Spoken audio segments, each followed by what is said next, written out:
देखिए, general science and technology,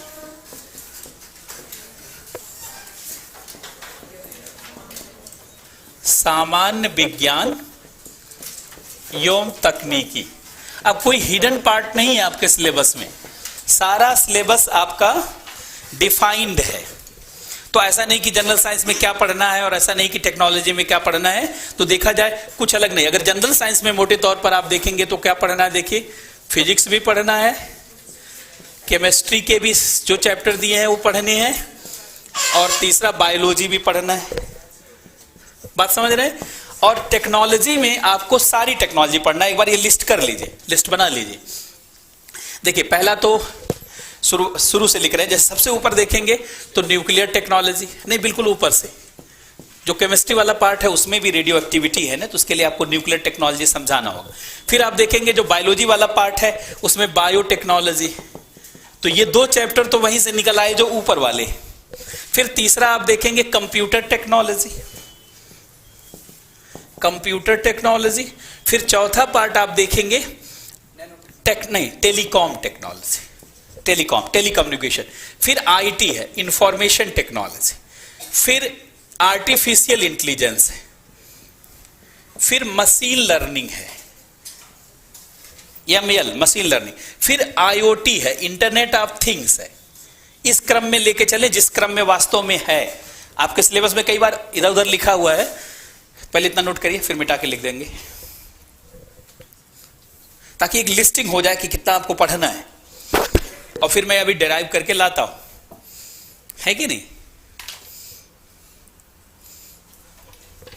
note करें, पहला है नाभिकीय तकनीकी, न्यूक्लियर टेक्नोलॉजी। दूसरा है बायोटेक्नोलॉजी, जैव तकनीकी। तीसरा है कंप्यूटर टेक्नोलॉजी। चौथा है दूर संचार, टेलीकॉम। टेलीकॉम, टेली माने दूर और कम्युनिकेशन माने संचार।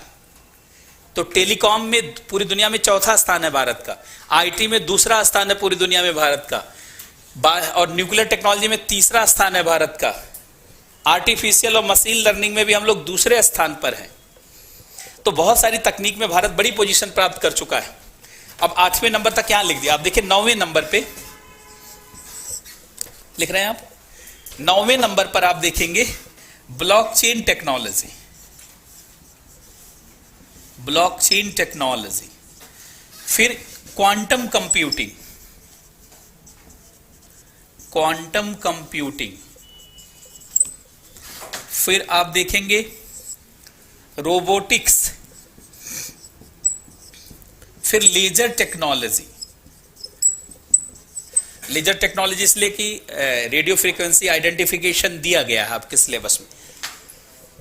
ये क्वांटम कंप्यूटिंग है, ये ब्लॉकचेन टेक्नोलॉजी, क्रिप्टो करेंसी उसी से, ये रोबोटिक्स है, ये लेजर टेक्नोलॉजी है, लेजर टेक्नोलॉजी। फिर साइंस एंड टेक्नोलॉजिकल पॉलिसीज है, साइंस एंड टेक्नोलॉजी पॉलिसी है।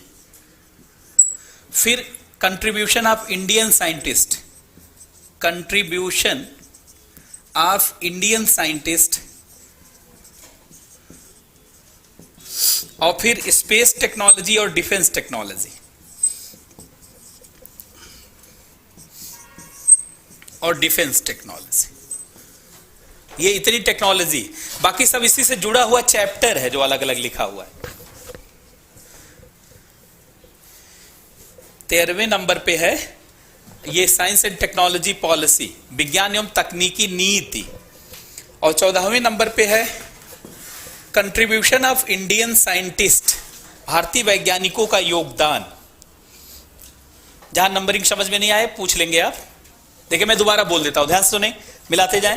पहला लिखा है न्यूक्लियर टेक्नोलॉजी, दूसरा लिखा है बायोटेक्नोलॉजी, तीसरा लिखा है कंप्यूटर टेक्नोलॉजी, चौथा लिखा है टेलीकॉम, पांचवा लिखा है आईटी, छठा लिखा है एआई, सातवां लिखा है मशीन लर्निंग, आठवां लिखा है इंटरनेट ऑफ थिंग्स, नौवां लिखा है ब्लॉकचेन टेक्नोलॉजी, 10वां लिखा है क्वांटम कंप्यूटिंग, ये क्वांटम टेक्नोलॉजी है, 11वां लिखा है रोबोटिक्स, 12वां लिखा है लेजर टेक्नोलॉजी, क्योंकि रेडियो आइडेंटिफिकेशन को समझाने के लिए यहां पे आना पड़ेगा।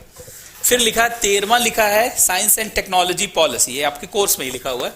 14वां लिखा है contribution of Indian scientist in science and technology, तो मैंने कंट्रीब्यूशन ऑफ इंडियन साइंटिस्ट लिख दिया। 15वां स्पेस और 16वां डिफेंस टेक्नोलॉजी।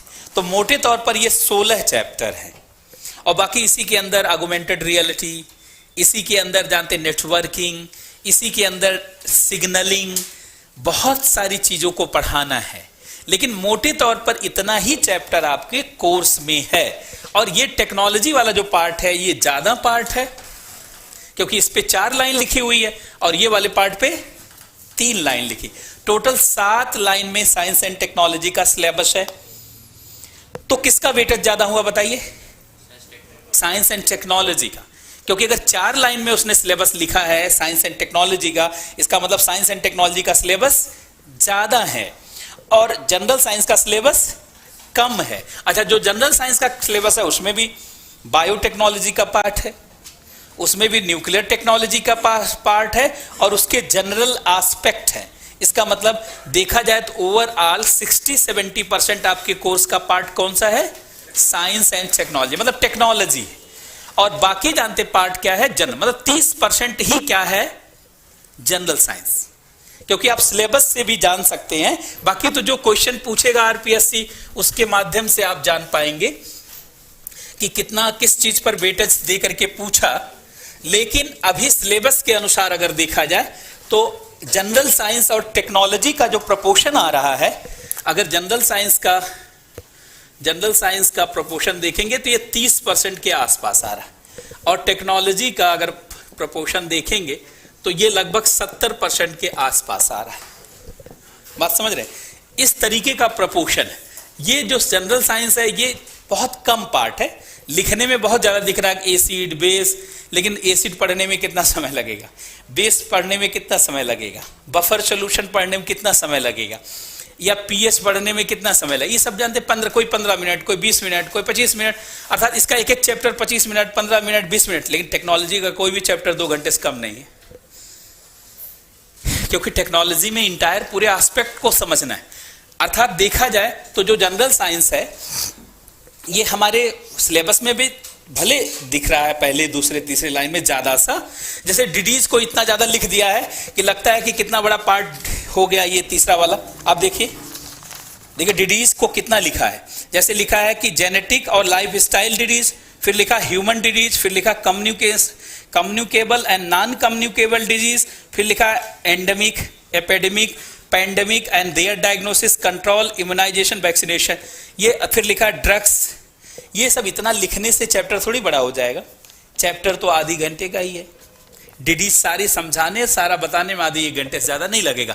वैक्सीनेशन का प्रोग्राम पढ़ाने में भारत का शुरुआत से लेकर के आज तक का पढ़ाने में बहुत लगेगा, आधे घंटे, और सारा एस्पेक्ट आप कवर कर ले जाएंगे। मतलब इसमें लिखने से मत सोचिएगा ये पोर्शन बड़ा है कि नहीं। कंटेंट उसमें कितना है, उसका डोमेन कितना है, ये ज्यादा महत्व रखता है। इसलिए ये पहला, दूसरा, तीसरा मिला दीजिए तो कोई बहुत ज्यादा का समय नहीं, मतलब 20 घंटे का समय दे दिया जाए, 25 घंटे, तो इसको पूरा कवर किया जा सकता है लाइन बाय लाइन और उसके सारे डायमेंशन को। लेकिन वहीं दूसरी तरफ टेक्नोलॉजी में जो छोटा ही लाइन लिखा है, जैसे नैनो टेक्नोलॉजी लिख के रुक गया, लेकिन नैनो टेक्नोलॉजी और सारा डायमेंशन समझाने में 2-2.5 घंटे, 3 घंटे तो लगेगा। बहुत इमर्जिंग टेक्नोलॉजी है। या ब्लॉकचेन टेक्नोलॉजी समझाने में आपको घंटों तो लगेगा ही, या आर्टिफिशियल इंटेलिजेंस को पढ़ाने में 2-3 घंटे तो लगेगा ही, मशीन लर्निंग, फिर सॉफ्टवेयर सारा पढ़ाने पड़ेगा, सॉफ्टवेयर के आधार पर उसको। इसका मतलब है टेक्नोलॉजी का वेटेज ज्यादा है। तो अब जरा समझा जाए, पहले तो साइंस क्या है, टेक्नोलॉजी क्या है, जनरल साइंस क्या है और टेक्नोलॉजी क्या है। क्योंकि जब ये सारी चीज क्लियर होगी तभी तो आप जान पाएंगे कि वस्तुतः कैसे पढ़ना है और किस तरीके से समझना है। देखिए, भगवान कृष्ण ने गीता में एक सूत्र दिया था, अगर आपने पढ़ा हो, ज्ञान, भक्ति और कर्म, सुना है आपने? ये त्रिसूत्र दिया था भगवान कृष्ण ने गीता में। उन्होंने कहा था ज्ञान, भक्ति और कर्म। पूरा 700 श्लोक बताया है। गीता क्या है? उपनिषदों का सार है। उपनिषद क्या है? वेदों का सार है। सारे वेद का निष्कर्ष क्या कहलाता है? उपनिषद। उपनिषद का निष्कर्ष क्या कहलाता है? गीता। तो गीता का मतलब क्या है? नोट्स है, एक नोट। जैसे आप नोट्स नहीं बनाते कि साइंस एंड टेक्नोलॉजी का नोट्स, तो ऐसे पूरे उपनिषदों का नोट्स किसने बनवा दिया था? भगवान कृष्ण ने बनवा दिया था, 700 श्लोक बोल करके 18 अध्याय के माध्यम से। और उसमें एक सूत्र दिया है, ज्ञान, भक्ति और कर्म। ज्ञान का मतलब क्या होता है? सही समझ। जब सही समझ होगी, और भक्ति का मतलब क्या होता है? भाव। और कर्म का मतलब क्या होता है? क्रिया। जब सही समझ होगी तभी सही भाव आएगा, और जब सही भाव होगा तभी सही क्रिया होगी। सबसे पहले सिलेबस पर सही समझ होनी चाहिए, ताकि आपके अंदर सही भाव आए, तभी तो शब्द निकलेंगे। शब्द व्यक्तित्व के हथियार होते हैं। आप लिखेंगे कैसे? रट करके। रेडीमेड आंसर नहीं लिख पाएंगे आप, टेलर मेड लिखना होगा आपको। और टेलर मेड लिखने के लिए आपके अंदर सही भाव होना चाहिए। पहले जो विषय पढ़ने जा रहे हैं वो विषय मुख्यतः है क्या, और उसमें जो चैप्टर दिए गए हैं उनको लेकर के कंसेप्ट क्या है, अर्थात उनका पूरा बेसिक्स क्या है, उनसे जुड़े हुए कंसेप्ट क्या है, और उनका एप्लीकेशन क्या क्या है। जब ये सारे डायमेंशन आपके क्लियर होंगे तभी तो आप सही समझ रख पाएंगे, और जब सही समझ रखेंगे तो सही भावना आएगी, और सही भावना आएगी तो सही लिखेंगे। तो इस नाते सबसे पहले विषय का बेसिक अध्ययन किया जाए, पहले विषय के बेसिक्स को समझा जाए, अर्थात आधारभूत समझ जो विषय की है सबसे पहले उस पर काम किया जाए। क्योंकि जब आधारभूत समझ होगी तो निश्चित रूप से आप उस विषय को महसूस करने लगेंगे। सिविल सेवाओं में सबसे पहले विषय को महसूस करना होता है, नहीं तो आप कम शब्दों में अपनी बात कह नहीं पाएंगे। और कम शब्दों में ना केवल अपनी बात कहनी है, लिखनी है, बल्कि बहुत प्रभावी लिखना और कहना है, ताकि एग्जामिनर आपको बेहतर से बेहतर नंबर दे सके। सारा खेल खाली बनाने का नहीं है कि दाल चावल रोटी सब्जी बना दिया आपने। जो बनाया वो स्वादिष्ट भी लगे और सबसे अलग भी लगे, मटेरियल लेकिन उतना ही है। ये क्षमता आपको अपने अंदर विकसित करनी होगी। सब लोग मेरी बात को समझ पा रहे हैं? Everyone getting my point? तो ये सबसे पहले इस नजरिए के लिए काम किया जाए और बेसिक्स समझ बनाई जाए। तो सबसे पहले साइंस क्या है इस पर आया जाए कि व्हाट इज साइंस, है कि नहीं। और साइंस के अंदर भी जो अलग अलग पार्ट है वो क्या है। मूलतः आपके पार्ट में अगर देखा जाए, अगर आपके कोर्स में देखा जाए तो आपके कोर्स में तो 3 ही पार्ट दिया गया है। लेकिन जैसे ध्यान से सुनिए, जैसे ये साइंस है, साइंस को विज्ञान हम लोग बोलते हैं, लेकिन इसका देखे मुख्यतः देखा जाए तो 2 पार्ट है। एक को हम लोग कहते हैं नेचुरल साइंस, और एक को लाइफ साइंस, अपनी सुविधा के अनुसार। ये कोई विश्वविद्यालय का बंटवारा नहीं है। एक को हम प्राकृतिक विज्ञान कहते हैं और एक को जीवन का विज्ञान कहते हैं। जो नेचुरल साइंस है इसको फिजिक्स और केमिस्ट्री, इसको फिजिक्स भौतिकी, और केमिस्ट्री रसायन विज्ञान, इसको फिजिक्स और केमिस्ट्री के रूप में देखते हैं, और इसको बायोलॉजी के रूप में देखते हैं।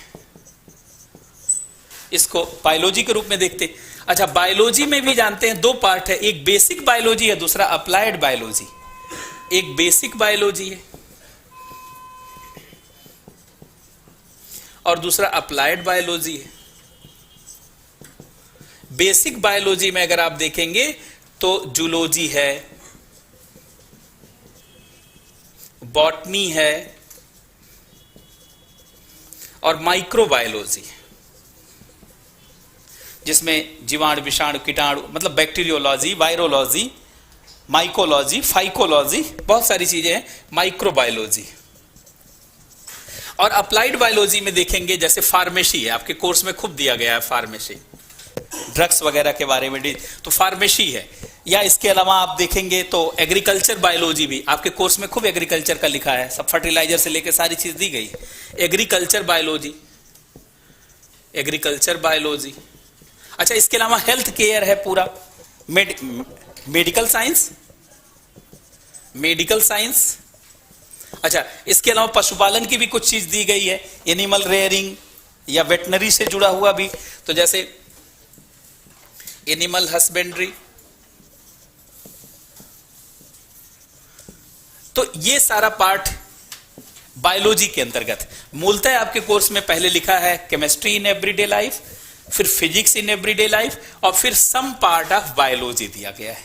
क्योंकि बायोलॉजी बहुत पड़ा है तो इसलिए बायोलॉजी को पूरा ना दे करके पहले सेल, फिर इसके बाद रिप्रोडक्ट, फिर सिस्टम दिया है, फिजियोलॉजी दिया गया, फिर डिजीज वगैरह दी गई, ये पार्ट दिया गया, फिर ये एग्रीकल्चर वाला पार्ट दे दिया, फिर थोड़ा मेडिकल दे दिया, फिर बॉटनी दे दिया, फिर मेडिसिनल प्लांट वगैरह दे करके, अर्थात कुल मिला के ऐसे इसके कुछ पार्ट को दिया गया है। ये तो चलिए फिर भी एक समरी दी गई है पूरी, है कि नहीं, ये भी दिया गया है। लेकिन आप अपने सिलेबस के अनुसार देखें, इस तरीके से आपका कुछ सिलेबस है कि नहीं। अब ध्यान से सुनिएगा, साइंस की शुरुआत अगर आधुनिक समय में देखा जाए तो पुनर्जागरण के काल से माना जाता है। मॉडर्न साइंस, जिस साइंस को आप पढ़ते हैं, इसकी शुरुआत कहां से हुई है? पुनर्जागरण के काल से, एज ऑफ रिनेशा से, जिसमें साइंटिफिक रेवोल्यूशन हुआ, वैज्ञानिक क्रांति हुई, और उसी वैज्ञानिक क्रांति से इंडस्ट्रियल रेवोल्यूशन, औद्योगिक क्रांति हुई। औद्योगिक क्रांति कब हुई बताइए? आपने हिस्ट्री पढ़ा होगा। 1770 में फर्स्ट इंडस्ट्रियल रेवोल्यूशन शुरू हुआ, फर्स्ट इंडस्ट्रियल। और ये इस पे बहुत सवाल आईएएस में भी पूछा गया है कि पहली औद्योगिक क्रांति ब्रिटेन में ही क्यों सफल हुई, पहली औद्योगिक क्रांति ब्रिटेन में क्यों सफल हुई? तो फर्स्ट इंडस्ट्रियल रेवोल्यूशन 1770 से लेकर के 1830 तक चला। ये स्टीम इंजन पर आधारित था। सुन लीजिएगा, बाकी मैं लिखवाऊंगा, सब चिंता मत करिए, पूरा एप्लीकेशन तो पढ़ाना है ना आपको। पहले कुछ समरी जान लीजिए, जहां से लिखना रहेगा मैं स्वयं कहूंगा लिखिए। तो पहली औद्योगिक क्रांति शुरू हुई, इसमें एक देश विकसित हुआ, ब्रिटेन। फिर दूसरी औद्योगिक क्रांति शुरू हुई 1830 में, बिजली का आविष्कार हुआ, फैराडे का बड़ा रोल है इसमें। पहली औद्योगिक क्रांति तो स्टीम इंजन से हुआ, दूसरे में जानते हैं बिजली, मोटर, इंजन, ये सब बनाना। तो ये सेकंड इंडस्ट्रियल रेवोल्यूशन शुरू हुआ, इससे 21 देश विकसित हुए। दुनिया में वर्तमान में कितने देश विकसित हैं? कोई बोले जिसने कभी इकोनॉमी पढ़ा हो। कितने देश विकसित हैं दुनिया में? आपको बोलना होगा। नहीं, ओवरऑल विकसित, जैसे विश्व बैंक कितने देशों को विकसित मानता है और कितने देशों को विकसित, तो विकसित देश कुछ तो नंबर होगा, बताइए। कोई बोले, शर्माना नहीं है बात। नहीं, 7 नहीं, 7 से ज्यादा तो एशिया में विकसित देश हैं। जापान है, दक्षिणी कोरिया है, ताइवान है, सिंगापुर है, इजराइल। 7 से ज्यादा तो एशिया में। 7 मत बोलिए, नहीं ऑप्शन नहीं, हर बार ऑप्शन, मेंस में ऑप्शन आता है क्या? ऐसे नहीं बोलते हैं।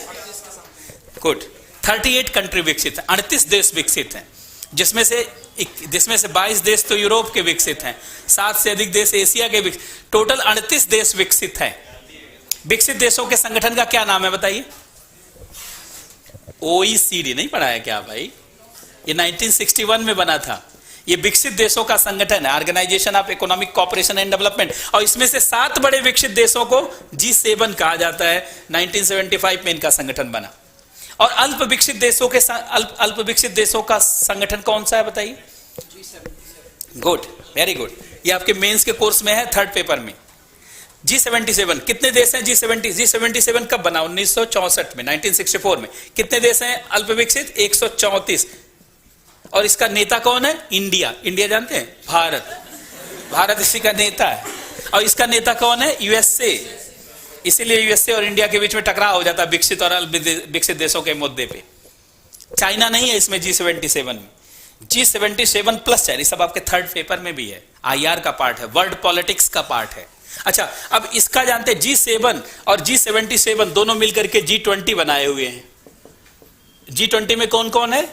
G20 में दोनों है, विकसित देश भी और अल्प विकसित भी, जो विकासशील तरीके के हैं। विकासशील देशों का पहला संगठन कौन सा है? ब्रिक्स, ये 2009। और दूसरा संगठन कौन सा है? मिस्ट, 2014 में बना, ये न्यू ब्रिक्स कहलाता है।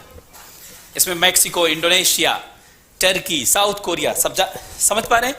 तो ये सारे डिस्कशन को जब आप जानेंगे तो पूरी बात समझेंगे। लेकिन ध्यान से सुनिए, पहली औद्योगिक क्रांति जो हुई थी उससे ब्रिटेन विकसित हुआ था, और दूसरी औद्योगिक क्रांति से 21 देश विकसित हुए थे। दूसरी औद्योगिक क्रांति कब से कब तक चली? 1830 से लेकर 1945 तक, द्वितीय विश्व युद्ध तक।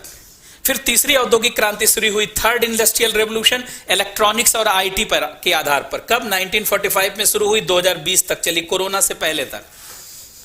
तीसरी औद्योगिक क्रांति में भी कई देश विकसित हुए और भारत को भी थोड़ा लाभ हुआ, क्योंकि आईटी में हम लोगों का दूसरा स्थान है और भारत के ही वैज्ञानिक और इंजीनियरों के कारण अमेरिका का पहला स्थान।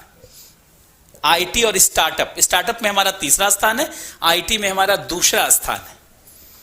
और आईटी, कई बार पूछा जाता है भारत को क्यों जाना जाए, तो हम लोग कहते हैं आईटी, ब्यूटी, स्पिरिचुअलिटी।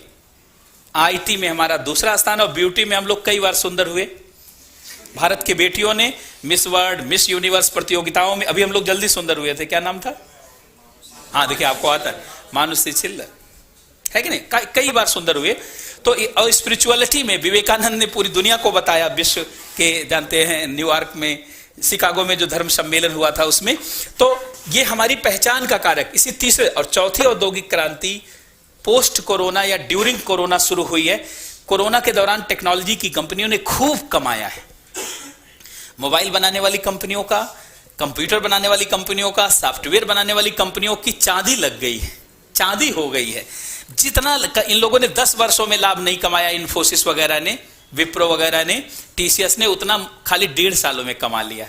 इनके शेयर आप देखेंगे सेंसेक्स में या निफ्टी में आप देखेंगे तो इनके शेयर के प्राइस को और उसमें होने वाले क्वांटम जंप को आसानी से आप समझ सकते हैं। तो ये चौथी औद्योगिक क्रांति, जो चौथी औद्योगिक क्रांति 2020 ऑनवर्ड शुरू हुई है और जिसका चैप्टर अब आपके यहां शामिल किया गया है। रोबोटिक्स भी चौथी औद्योगिक, आईओटी है, ब्लॉकचेन टेक्नोलॉजी है, 5G है, या मशीन लर्निंग है, या ब्लॉकचेन टेक्नोलॉजी है, या वेरियस टाइप ऑफ सॉफ्टवेयर हैं। तो वो सब चौथी औद्योगिक क्रांति का कारक है। ये नॉन कन्वेंशनल एनर्जी को आधार बना के आगे बढ़ रहा है। यहां पे एनर्जी जानते, नॉन कन्वेंशनल, यहां पे इलेक्ट्रॉनिक्स इंजन था और यहां पर आप hydrogen fuel based engine, solar energy based engine, piezo electricity based engine और बहुत सारी चीज, या बायो एथेनॉल या बायोफ्यूल आधारित चीजों का विकास हो रहा है। तो इन सारे संदर्भ को आपको समझना होगा, तो आप जान पाएंगे कि आधुनिक समय में विज्ञान का कैसे विकास हुआ। मतलब विज्ञान का जो अभी आप प्रभाव देख रहे हैं, इसकी शुरुआत पुनर्जागरण के काल से हुई। मतलब कब से हुई? 16वीं शताब्दी की 17वीं शताब्दी। बहुत अच्छा, आपको आता है इसका मतलब। 18वीं नहीं, मॉडर्न साइंस की शुरुआत 17वीं शताब्दी से हुई। जानते कहां से माना जाता है? 1609 से, जब टेलीस्कोप की खोज हुई। टेलीस्कोप की खोज किसने किया था? गैलीलियो ने किया था। और गैलीलियो ने पूरी तरीके से देखा और बताया कि कैसे, जानते हैं, पूरे सोलर सिस्टम की व्यवस्था है। जब कॉपरनिकस ने पहले बता दिया था कि जियोसेंट्रिक अवधारणा नहीं है बल्कि हेलियोसेंट्रिक कंसेप्ट है। पहले माना जाता था पृथ्वी के चारों तरफ सभी ग्रह चक्कर लगा रहे हैं, लेकिन कॉपरनिकस ने क्या बताया? सूर्य के चारों तरफ सभी ग्रह चक्कर लगा रहे हैं, और बाइबल की उस अवधारणा को पलट दिया। लेकिन गैलीलियो ने टेलीस्कोप के आधार पर सारे सिस्टम को एक्सपेरिमेंट बेस्ड निष्कर्ष में बदला।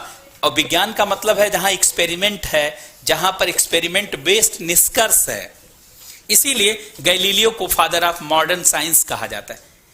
बहुत सारे लोग आइंस्टीन और आइजैक न्यूटन को मानते हैं कि फादर ऑफ मॉडर्न, लेकिन जब आइंस्टीन से पूछा गया स्वयं कि आपके अनुसार कौन है फादर ऑफ मॉडर्न साइंस, तो आइंस्टीन ने कहा Galileo is the first scientist जिन्होंने पूरे साइंस को वैज्ञानिक स्वरूप दिया।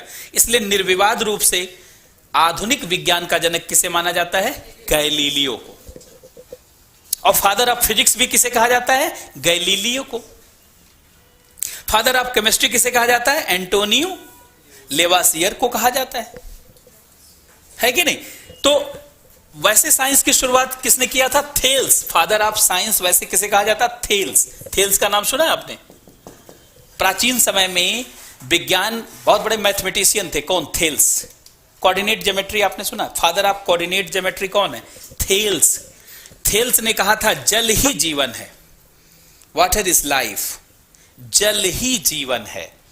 तो थेल्स को विज्ञान का जनक कहा जाता है, फादर ऑफ साइंस। लेकिन आधुनिक विज्ञान का जनक गैलीलियो को कहा जाता है।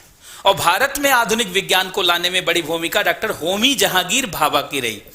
यद्यप सीवी रमन, जगदीश चंद्र बसु, प्रफुल्ल चंद्र राय, सत्येंद्र नाथ बोस, असीमा चटर्जी, मेघनाथ साहा, बीरबल साहनी जैसे बहुत सारे लोगों ने काम किया। लेकिन भारत की वर्तमान व्यवस्था में विज्ञान को जो नया स्वरूप मिला है वो ड्यू टू होमी जहांगीर भाभा। इसलिए फादर ऑफ फिजिक्स या father of modern science in India किसे माना जाता है? डॉक्टर होमी जहांगीर भाभा, और इन्हीं को फादर ऑफ फिजिक्स भी कहा जाता है। लेकिन फादर ऑफ केमिस्ट्री के रूप में प्रफुल्ल चंद्र राय को जाना जाता है। हाँ, और father of biology doctor Pushpamitra Bhargava है कि नहीं, उनकी डेथ हो गई अभी जल्दी। और सीसीएमबी जो दवा बनी है आपकी कोवैक्सीन, कोविशील्ड, उसमें जानते हैं सीसीएमबी का भी योगदान है, आईसीएमआर, और आप देख रहे होंगे कि सीरम इंस्टीट्यूट। तो ये ज्वाइंट जो वेंचर हम लोगों का रहा है उसमें पुष्पमित्र भार्गव का प्रयास रहा। तो आधुनिक बायोलॉजी के जनक वही माने जाते हैं भारत में।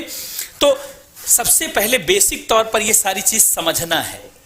सब लोग समझ पा रहे हैं? तो पहले ये चार्ट बनाइए जरा, साइंस, और ऐसे लिख लीजिए, ये वाला चार्ट बना लीजिए, और फिर मैं अब शुरू करता हूं पढ़ाना।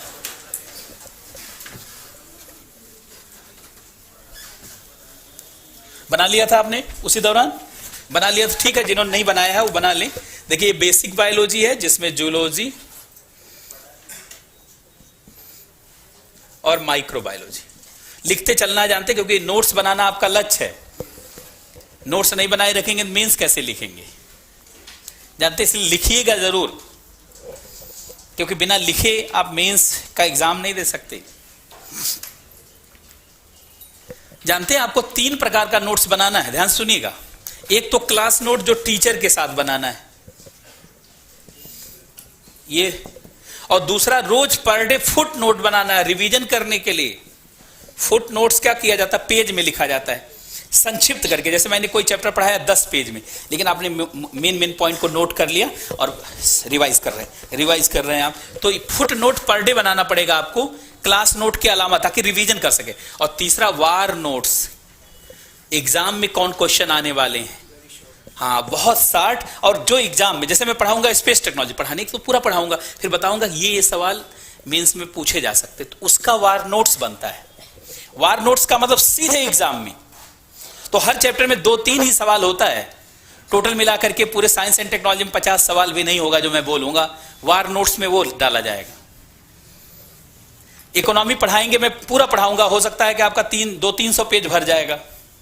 साइंस एंड टेक्नोलॉजी में भी आपका इतना भर जाएगा, तो क्लास नोट होगा। लेकिन वार नोट्स आपका जानते 20-25 पेज, उसमें मैं भी सहयोग करूंगा और आपको भी करना है। जैसे मैंने बताया ये पॉइंट इंपॉर्टेंट है, फिर मैं उसका फ्रेमिंग भी करवा दूंगा, फिर मैं उसको थोड़ा सा लिखवा दूंगा, और कुछ आपको HW कर दूंगा होमवर्क, कुछ क्लास वर्क CW, और कुछ HW। तो आपको अंततः देखिए, पास कोई भी स्टूडेंट क्लास नोट से नहीं होता है, वार नोट से होता है। जिस साल एग्जाम देना उस साल के अनुसार कौन कौन सा चीज इंपॉर्टेंट है। अच्छा, कई बार उसमें से हो सकता है कि सारा प्रश्न ना मिले। वार नोट्स का मतलब ये नहीं थोड़ी 100% वहीं से मिल जाएगा, हो सकता है, लेकिन ये जान लीजिए कि 80% सवाल यहीं से मिल जाते हैं, बाकी इससे मिल जाएंगे, और अब बाहर होने की संभावना इसलिए नहीं है, एक सिलेबस खोल दिया गया है। नहीं तो क्या होता था, जो चैप्टर पढ़ाया हो सकता बाहर से भी कुछ पूछ लिया।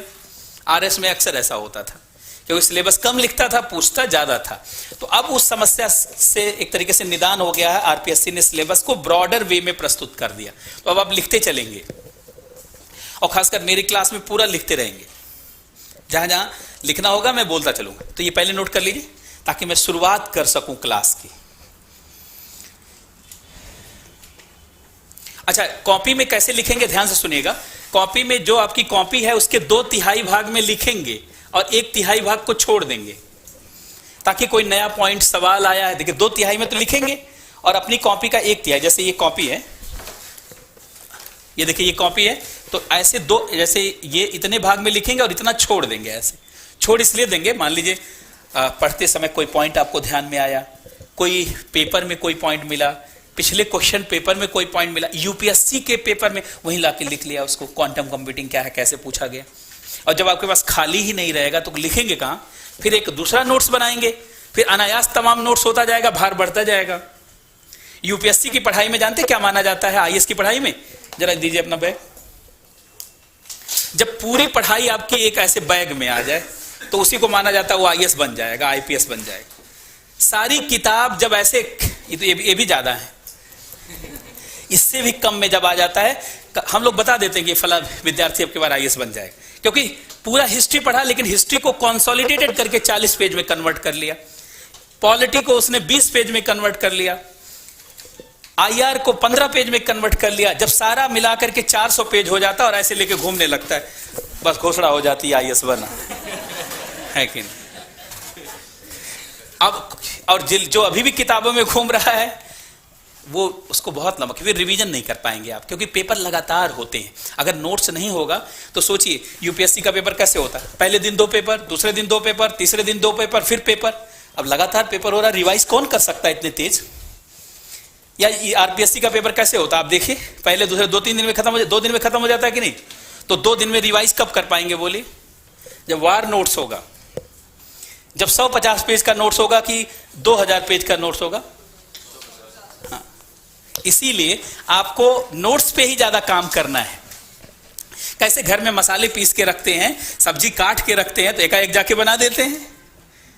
और जिसको सारा करना, कभी खेत से उखाड़ के लाना है सब्जी, अभी जानते उसको धुलना है, अभी मसाला ढूंढना है उसको, और फिर जानते पीसना है, तो फिर वो सब्जी कब बनाएगा, शाम तक, और कहेगा कि शाम को आइएगा खाने लेकिन जिसके पास रेडी टू ईट करना है, तो बहुत सारी चीज प्रिपेयर करके चलना होता है। ऑन स्पॉट एग्जाम में हर चीज नहीं सोच सकते, मनुष्य के दिमाग की एक सीमा है। तो जिस चीज को एग्जाम में नहीं सोच सकते उसको पहले सोच लीजिए, ताकि वहां 10-15% सोचना पड़े। अधिकतर क्वेश्चन कोशिश करिए पहले पढ़े हुए मिल जाएं, और जो नहीं मिल पाए उतना ही सोचना पड़े, ये नहीं सारे में सोचना है। तो सोचिए फिर आज ये वाला आरपीएससी गया, आपका आरएस का एग्जाम गया, अब अगले वाले में फिर आप आइएगा, वहां आपको शायद कोई रैंक मिल पाए। इसलिए जानते हैं तैयारी को पहले से ही कंसोलिडेटेड करके चलें, पहले से प्रिसाइज करके चलें, pre planned ready to move होना चाहिए पूरी तैयारी, मॉड्यूलर टाइप की तैयारी होनी चाहिए। तो ये सारी तैयारी के लिए आपको पहले से ही नोट्स फ्रेमिंग करके चलना पड़ेगा। और तीनों नोट्स, जैसे ये वाला नोट्स तो मेरे साथ बनाएंगे, ये वाला तो आप अपना पेज जो रखते हैं उसमें डायरी वायरी उससे, और ये वाले के लिए एक ही 2 ही रजिस्टर में पूरा सारा सिलेबस आ जाएगा, पहला पेपर, दूसरा, तीसरा, चौथा। वार नोट्स के लिए खाली 2 रजिस्टर बनाना, बस 200 पेज का रजिस्टर अगर आपके पास है काफी। फिर खाली टेस्ट सीरीज को दीजिए, टेस्ट सीरीज को सॉल्व करिए, प्रैक्टिस करिए, बस इतना ही काम करना है। तो ये वाला काम तो 2 डायरी में हो जाएगा या 2 नोट्स में हो जाएगा। ये वाले में आपका लगेगा 10-12 नोट्स हो सकता बनाना पड़े, 10-12 कॉपी बनाना पड़े। और ये तो आप जो पेज या डायरी संक्षिप्त बना करके, चिट बना करके भी पढ़ते हैं ना बहुत लोग, चिट बना के इसको पढ़ते रहते हैं। तो ये तो खाली आपको रिकॉल करने के लिए, प्रैक्टिस एंड रिवीजन के लिए। तो इस दायरे से जानते, इस तरीके से हम लोगों को चलना है।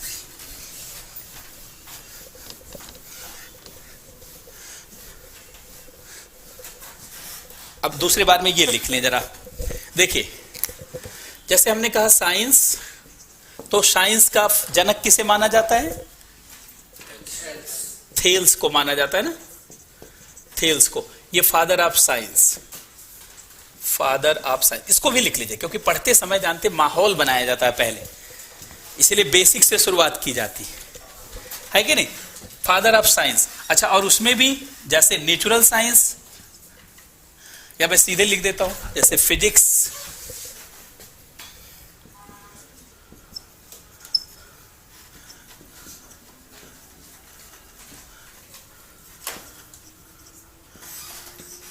जैसे फिजिक्स का पिता किसे कहा जाता है,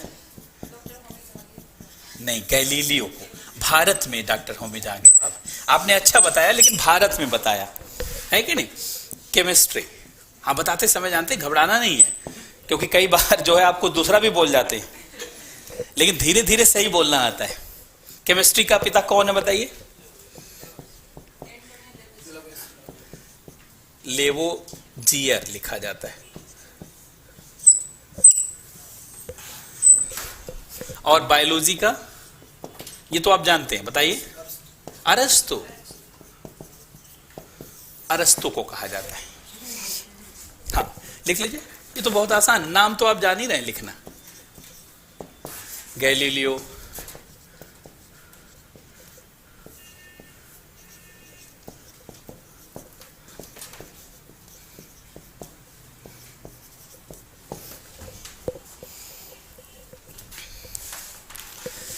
तो father of physics Galileo, father of chemistry Lavoisier लिखा जाता है या लेवासियो, है कि नहीं। और फादर ऑफ बायोलॉजी अरिस्टोटल, है कि नहीं। और ये फादर ऑफ साइंस थेल्स। और इसी में भारत वाला भी लिख लीजिए, जैसे इंडिया, भारत में किसे कहा जाता है बताइए, डॉक्टर होमी जहांगीर भाभा। और यहां किसे कहा जाता है बोलिए, बहुत अच्छा, इस समय बहुत प्रचलित नाम है, इनके बारे में मेंस में सवाल भी आ सकता है, दो लोगों के बारे में सवाल मेंस में आ सकता है। देखिए जब ऐसे मैं बोल रहा हूं, जान लीजिए वार नोट्स के बारे में बोल रहा हूं, यदि मैं बाद में लिखवाऊंगा भी, जैसे असीमा चटर्जी के बारे में। और प्रफुल्ल चंद्र राय की शिष्या थी असीमा चटर्जी। पहली केमिस्ट भारत में किसे माना जाता है, डॉक्टर असीमा चटर्जी को। मलेरिया की पहली दवा उन्होंने बनाया था। और ये जो कोरोना में भी दवा यूज हुई है हाइड्रोक्लोरोक्विनिन, इसको असीमा चटर्जी ने ही जानते लैब का स्वरूप दिया था। तो ये डॉक्टर प्रफुल्ल चंद्र राय, इन्हीं के शिष्य 3 लोग थे, doctor Asima Chatterjee, doctor Meghnath Saha, doctor Satyendra Nath Bose, बोशानकण उनके नाम पे। तो प्रफुल्ल चंद्र राय, ये father of chemistry in India, ये father of physics in India. और डॉक्टर, यहां इनका नाम इधर लिख देते हैं, डॉक्टर पुष्पमित्र भार्गव, डॉक्टर पुष्पमित्र भार्गव। कोई मुझे बताया कि ये राजस्थान मूल से ही थे, लेकिन दिल्ली में रहते थे। भार्गव इधर भी लोग लिखते हैं, राजस्थान में भी, है कि नहीं। तो अब ये देखिए, जनरली इनको पर्टिकुलर इस साइंस के जनक के रूप में, फादर के रूप में जाना जाता है। लेकिन क्या है साइंस, क्या है फिजिक्स, क्या है केमिस्ट्री, क्या है बायोलॉजी, क्या है टेक्नोलॉजी, सबसे पहले इन बिंदुओं को समझा जाए। हमारे लिए वो बिंदु ज्यादा महत्वपूर्ण है, ये नहीं महत्वपूर्ण है, लेकिन फिर भी इसको इसलिए लिखा जा रहा है, थोड़ा थोड़ा इंटरेस्ट भी आपको आता जाए, थोड़ा थोड़ा इस विषय से इंटरेस्ट भी जुड़ता जाए। तो ये आपने नोट कर लिया, मिटा दें।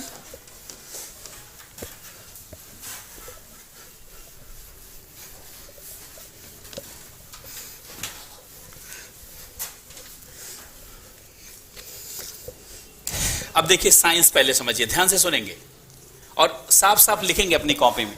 देखिए साइंस शब्द लैटिन भाषा के किससे बना हुआ है, साइंसिया से बना हुआ, साइंसिया से बना हुआ, जिसका क्या अर्थ होता है, टू नो, जानना, या नॉलेज, ज्ञान, जानना या ज्ञान। साइंस वर्ड लैटिन भाषा के साइंसिया से बना हुआ, ये Latin, this is Latin word, ये लैटिन शब्द है।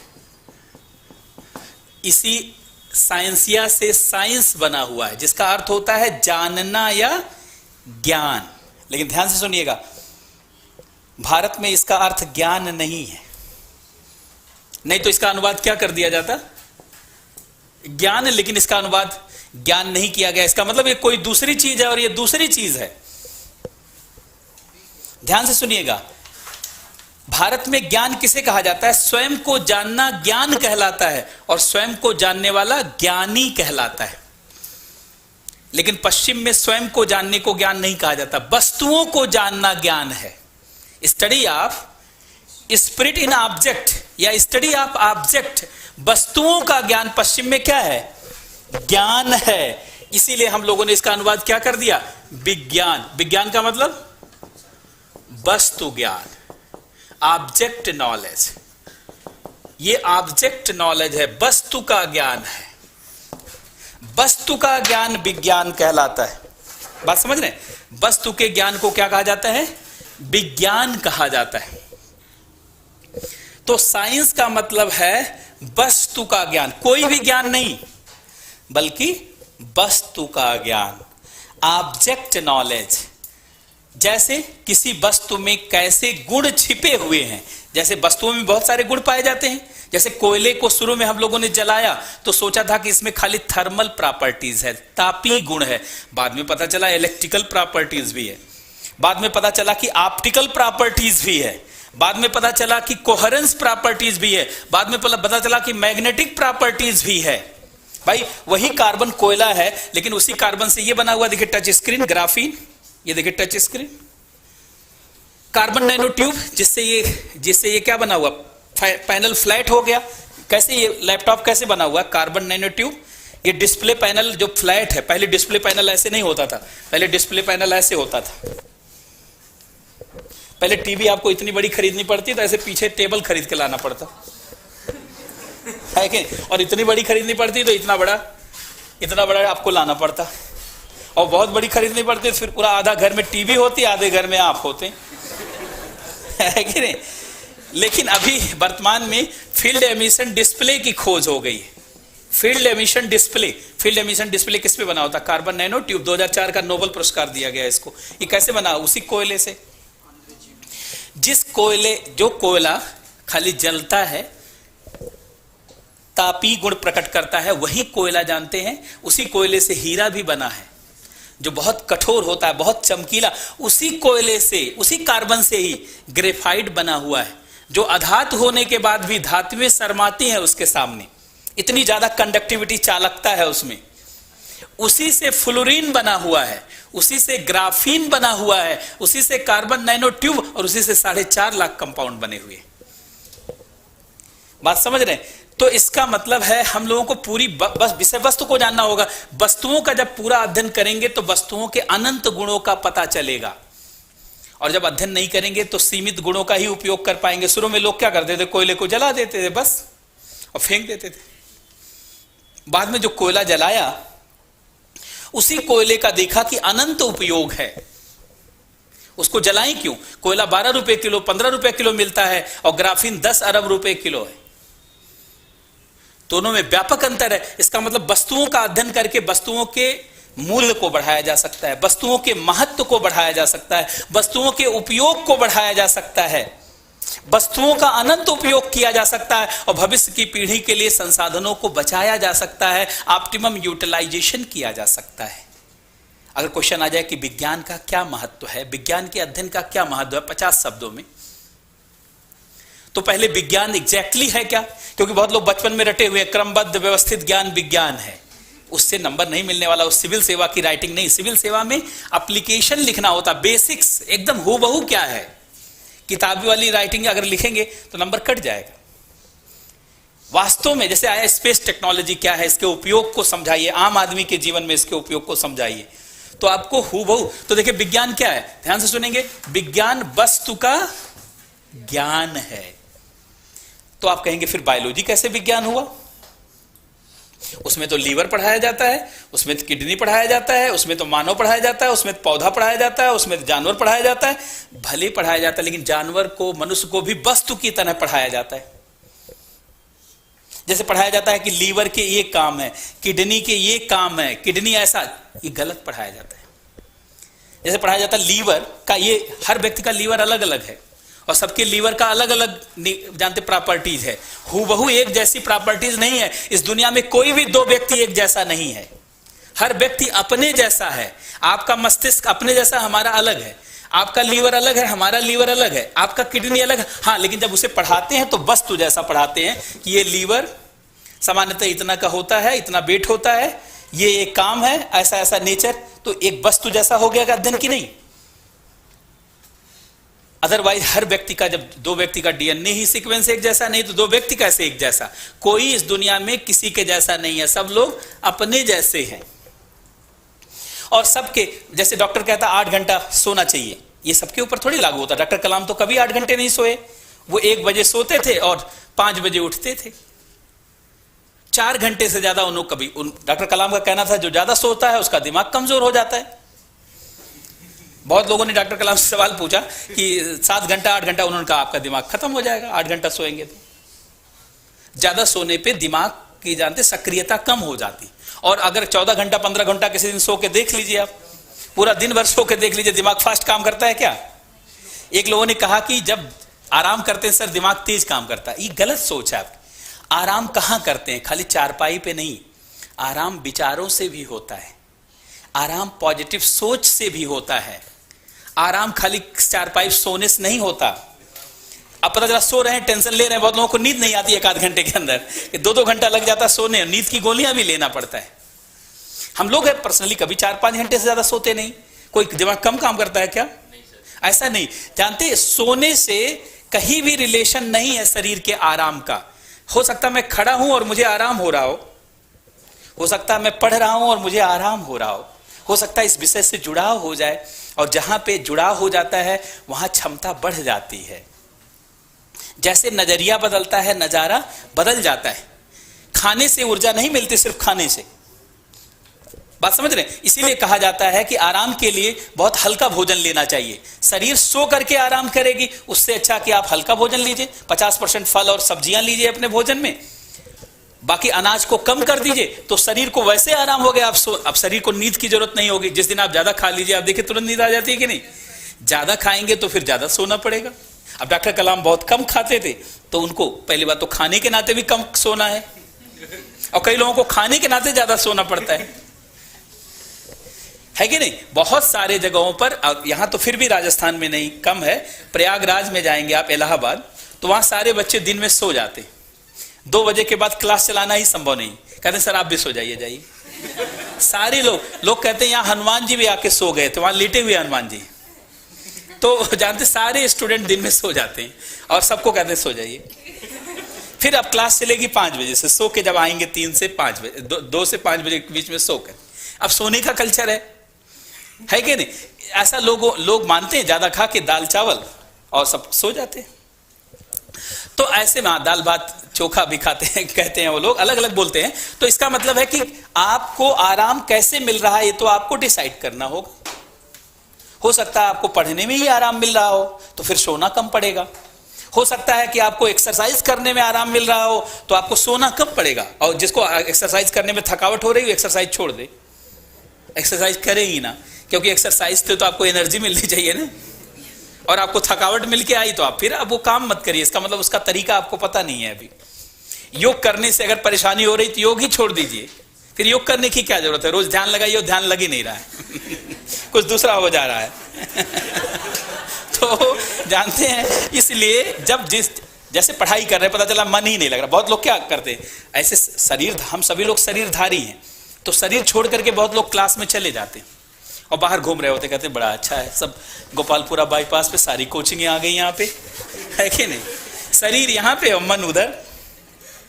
जब दोनों में एकाकार नहीं होगा तो बहुत सारी चीज जो पढ़ाई जाएगी वो जानते हैं आपको याद ही नहीं हो पाएगी। दोनों में एकाकार होना चाहिए। और learn to like the things that have need to be done, जो जरूरी है उसे पसंद करने की आदत डालनी होगी, और धीरे धीरे फिर उससे जुड़ाव पैदा होने लगता है। फिर आपको स्वयं अपनी ऊर्जा ज्यादा लगने लगेगी। बात समझ रहे हैं? तो सब मन है, स्थिति है, नजरिया है। जिसको आप लाइक नहीं करते, जिसको आप कहते हैं जरा भी अच्छा नहीं लगता, उसी के बिना कोई जी नहीं पाता। इस दुनिया में हर व्यक्ति को कोई न कोई पसंद करता है, और हर व्यक्ति खूबसूरत है। हो सकता है आपको खूबसूरत ना लग रहा हो, लेकिन किसी दूसरे को बहुत खूबसूरत लग रहा हो। इसलिए हर व्यक्ति, इसलिए आइंस्टीन ने कहा था, आइंस्टीन का एक वाक्य आपने सुना होगा कि इस दुनिया में कोई भी अकेला नहीं है और कोई भी कम क्षमता वाला नहीं है। इस दुनिया में कोई भी अकेला नहीं। उन्होंने एक थ्योरी दी, रिलेटिविटी, जिसमें बताया हर चीज सापेक्षिक है। कोई गोरा क्यों है? क्योंकि कोई काला होता है। कोई लंबा क्यों है? क्योंकि कोई नाटा होता है। कोई मोटू क्यों है? कोई पतलू होता है।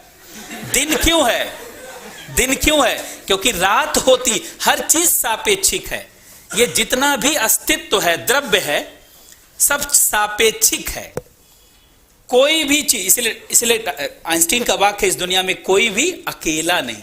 एकांत में हो सकते हैं आप, अकेले नहीं। जहां आप अपने को अकेले समझ रहे हैं ना, वहां हजारों लाखों लोग होते हैं। डॉक्टर कलाम ने उसी पे लेख लिखा है, हर व्यक्ति के आसपास 3 लाख न्यूट्रिनो होते हैं। जब आप अकेले होकर के कोई गलती करते हैं, वो पूरे ब्रह्मांड को मैसेज जा रहा होता है वहां पे। डॉक्टर कलाम का लेख पढ़ेंगे तो आपको बड़ा अच्छा लगेगा। जैसे बहुत लोग सोचते हैं अब मैं अकेला हो गया। अकेला नहीं हो गए जी। रूम बंद करने से कोई अकेला होता है? एकांत में होता है कि नहीं? अकेला नहीं होता। वहां पे जानते हैं हजारों लाखों लोग होते हैं। बहुत सारे जानते हैं मैटर है, बहुत सारे पदार्थ है वहां पे। जैसे आप सोच रहे होते कई बार, अकेले सोच रहे हैं कि मैं शायद अब की बार पास नहीं हो पाऊंगा। पूरे न्यूट्रिनो जानते हैं पूरे ब्रह्मांड में फैला देते हैं, ये पास नहीं हो पाएगा। डॉक्टर कलाम ने लेख लिखा, जरा पढ़ लीजिएगा, पार्टिकल फिजिक्स के ऊपर। और फिर जैसे आप कहते हैं मैं पास हो जाऊंगा आपकी बार RS, वो फैला देते ये पास हो जाएगा।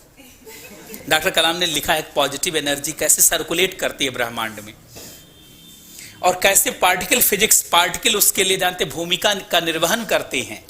इसीलिए कभी आप ये ना सोचा करें कि आप अकेले हैं, आप एकांत में हैं, अकेले नहीं हैं। बहुत सारी शक्तियां, बहुत सारे पदार्थ आपके साथ हैं। पदार्थ दो रूपों में अस्तित्व में होता है, एक मैटर के रूप में, एक एनर्जी के रूप में। जहां मैटर नहीं दिख रहा वहां एनर्जी है, और जहां एनर्जी है वहां मैटर भी है। पहले आइंस्टीन को लगता था जो लाइट है, आइंस्टीन बहुत गलत समझते थे, आइंस्टीन को लगता था जो लाइट है एनर्जी है। सत्येंद्र नाथ बोस ने कहा सर एनर्जी नहीं है, क्योंकि जहां लाइट है, लाइट को पहले लोग एनर्जी समझते थे। आइंस्टीन को इसी के लिए नोबेल पुरस्कार दिया गया 1921 में।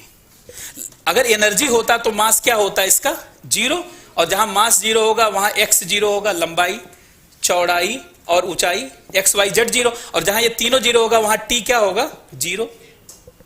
लेकिन प्रकाश को तो सूर्य से पृथ्वी में आने में 500 सेकंड लगता है। जब समय लग रहा है इसका मतलब इसमें मास है।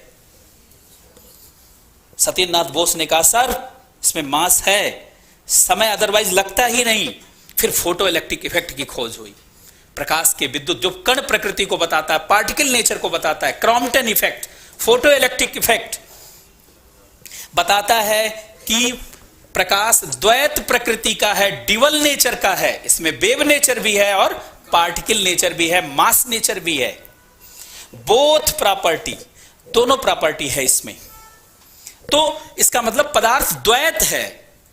आइंस्टीन ने कहा इस दुनिया में कोई चीज, इसलिए आइंस्टीन पहले वैज्ञानिक थे, पहले गणितज्ञ थे जिन्होंने कहा 1 बराबर 2। पहले लोग सोचते थे 1 1 है, 2 2 है, लेकिन आइंस्टीन ने कहा 1 ऑलवेज इक्वल्स टू 2।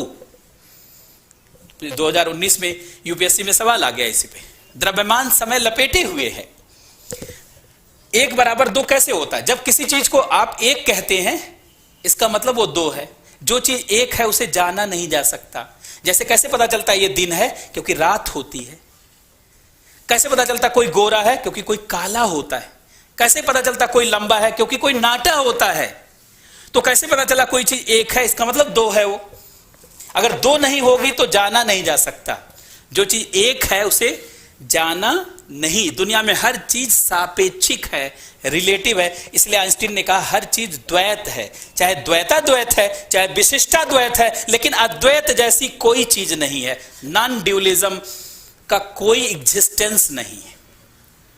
इसीलिए बल्कि ईसाई उनसे नाराज हो गए, मुसलमान भी नाराज हो गए जो कहते थे ईश्वर एक है। क्यों? क्योंकि वो कहते थे कोई चीज एक जैसी तो कोई चीज ही नहीं है, अस्तित्व में नहीं है। विज्ञान के अनुसार कोई चीज एक नहीं हो सकती, कम से कम 2 जरूर होगी, तभी अस्तित्व में होगी, मास और एनर्जी। फिर उन्होंने बताया E बराबर डेल्टा mc²। पदार्थ ऊर्जा में और ऊर्जा पदार्थ में बदल रहा है। कोई चीज समाप्त नहीं हो रही है। यह दुनिया जितनी है वस्तुतः उतनी ही है। पदार्थ ऊर्जा में और ऊर्जा पदार्थ में बदल रहा है। ट्रांसफॉर्मेशन हो रहा, कंजर्वेशन है पूरी तरीके से मास एनर्जी का आपस में। जो चीज एक है उसे जाना नहीं जा सकता। विज्ञान के आधार पर एक चीज संभव ही नहीं है। हर चीज का 2 स्वरूप है और अंततः यह स्टैब्लिश हो चुका है। तो अब ध्यान से सुनिए, विज्ञान क्या है? देखिए, विज्ञान लैटिन भाषा के साइंसिया शब्द से बना हुआ है जिसका अर्थ होता है जानना या ज्ञान। लेकिन पश्चिम में ज्ञान किसे कहा जाता है? वस्तुओं को जानना ज्ञान कहलाता है। और वस्तु के जैसा, चाहे मनुष्य को भी जानिए, पेड़ पौधों को भी जानिए, अगर वस्तु जैसा ज्ञान समझते हैं तो उसी को क्या कहा जाता है? विज्ञान। इसीलिए जानते जगदीश चंद्र बसु दुनिया के पहले व्यक्ति थे। कल उनका पुण्यतिथि थी, 30 नवंबर को उनका जन्मदिन है, 23 नवंबर को उनकी डेथ हुई थी। तो जगदीश चंद्र बसु दुनिया के पहले व्यक्ति थे जिन्होंने बताया पेड़ पौधों में जीवन होता है। लोग लेकिन उनकी बात को मानने नहीं लगे, लोग विरोध करने लगे। फिर उन्होंने एक यंत्र बनाया, कैस्कोग्राफ। और पेड़ पौधों में चेतना होती है, दर्द का अनुभव, हवा, पानी, रोशनी, सूर्य का प्रकाश, सब चीज के अनुभव को उन्होंने पकड़ करके बताया। तो पश्चिम का जो ज्ञान था वो वस्तु के रूप में ही था। इसीलिए वस्तु का ज्ञान क्या कहलाता है? विज्ञान। तो लिख लीजिए, लिखे, वस्तु के ज्ञान को विज्ञान कहा जाता है। Study of object is science. वस्तु के ज्ञान को विज्ञान कहा जाता है। वस्तु के ज्ञान को, स्टडी ऑफ ऑब्जेक्ट, वस्तु के अध्ययन को या वस्तु के ज्ञान को विज्ञान कहा जाता है। वस्तु के अध्ययन को या वस्तु के ज्ञान को, मतलब ऐसे लिख सकते हैं, जैसे मैं लिख रहा हूं ऐसे लिख लीजिएगा। स्टडी ऑफ ऑब्जेक्ट, वस्तु का अध्ययन या वस्तु का ज्ञान, एक ही बात। वस्तु का अध्ययन या इसी को वस्तु का ज्ञान। लेकिन आप जानते हैं कि वस्तु का ज्ञान होगा कैसे? वस्तु का ज्ञान कैसे होगा? जब वस्तु को ऑब्जर्व करेंगे। जैसे हमारे बारे में आपको कैसे पता चलेगा? जब आप ऑब्जर्व करेंगे कि क्लास कैसे लेते हैं, पढ़ाते कैसे हैं, फिर जो पढ़ाते हैं उससे क्वेश्चन समझ में भी आता है कि नहीं। किसी के बारे में ज्ञान करने के लिए क्या करना पड़ेगा? बोलिए, ऑब्जर्वेशन करना पड़ेगा। और ऑब्जर्वेशन के लिए क्या करना पड़ेगा? एक्सपेरिमेंट करना पड़ेगा। भाई आप वर्कशॉप ले रहे हैं, एक्सपेरिमेंट ही तो है, देखते कैसा पढ़ाते। एक्सपेरिमेंट से फिर क्या आएगा? रिजल्ट आएगा, परिणाम आएगा। और विज्ञान का परिणाम क्या होता है? यूनिवर्सल, सार्वभौमिक होता है। विज्ञान सबके लिए एक जैसा होता है।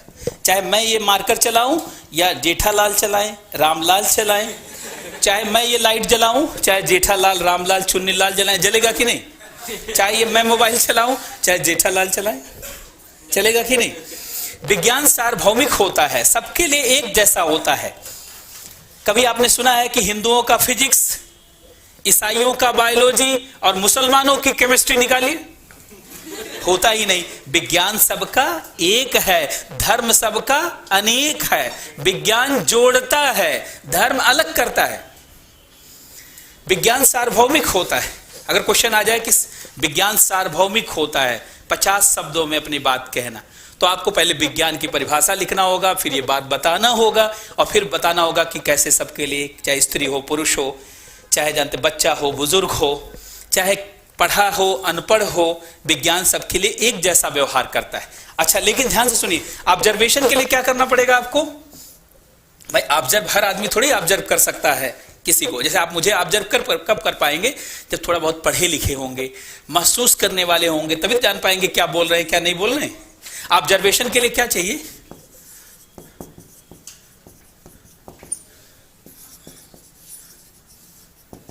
सिस्टमैटिक और ऑर्गेनाइज नॉलेज होना चाहिए, क्रमबद्ध और व्यवस्थित ज्ञान होना चाहिए। तो बचपन में इसीलिए परिभाषा बना दी जाती थी, क्रमबद्ध और व्यवस्थित ज्ञान विज्ञान है। क्रमबद्ध और व्यवस्थित ज्ञान जब होगा तभी तो आप ऑब्जर्व कर पाएंगे। ये चार्ट बना लीजिए, क्योंकि एग्जाम में जानते हैं लिखने के साथ चार्ट भी बनाना होता है। यद्यप जो स्पेस दिया होता है उसी में सारा करना होता है।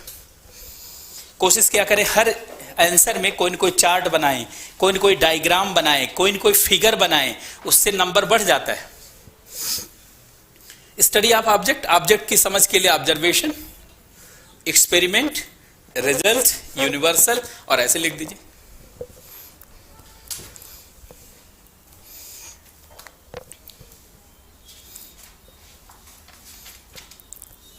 विज्ञान वस्तु का ज्ञान है, लेकिन वस्तु का ज्ञान कैसे होगा? वस्तुओं के ऑब्जर्वेशन से।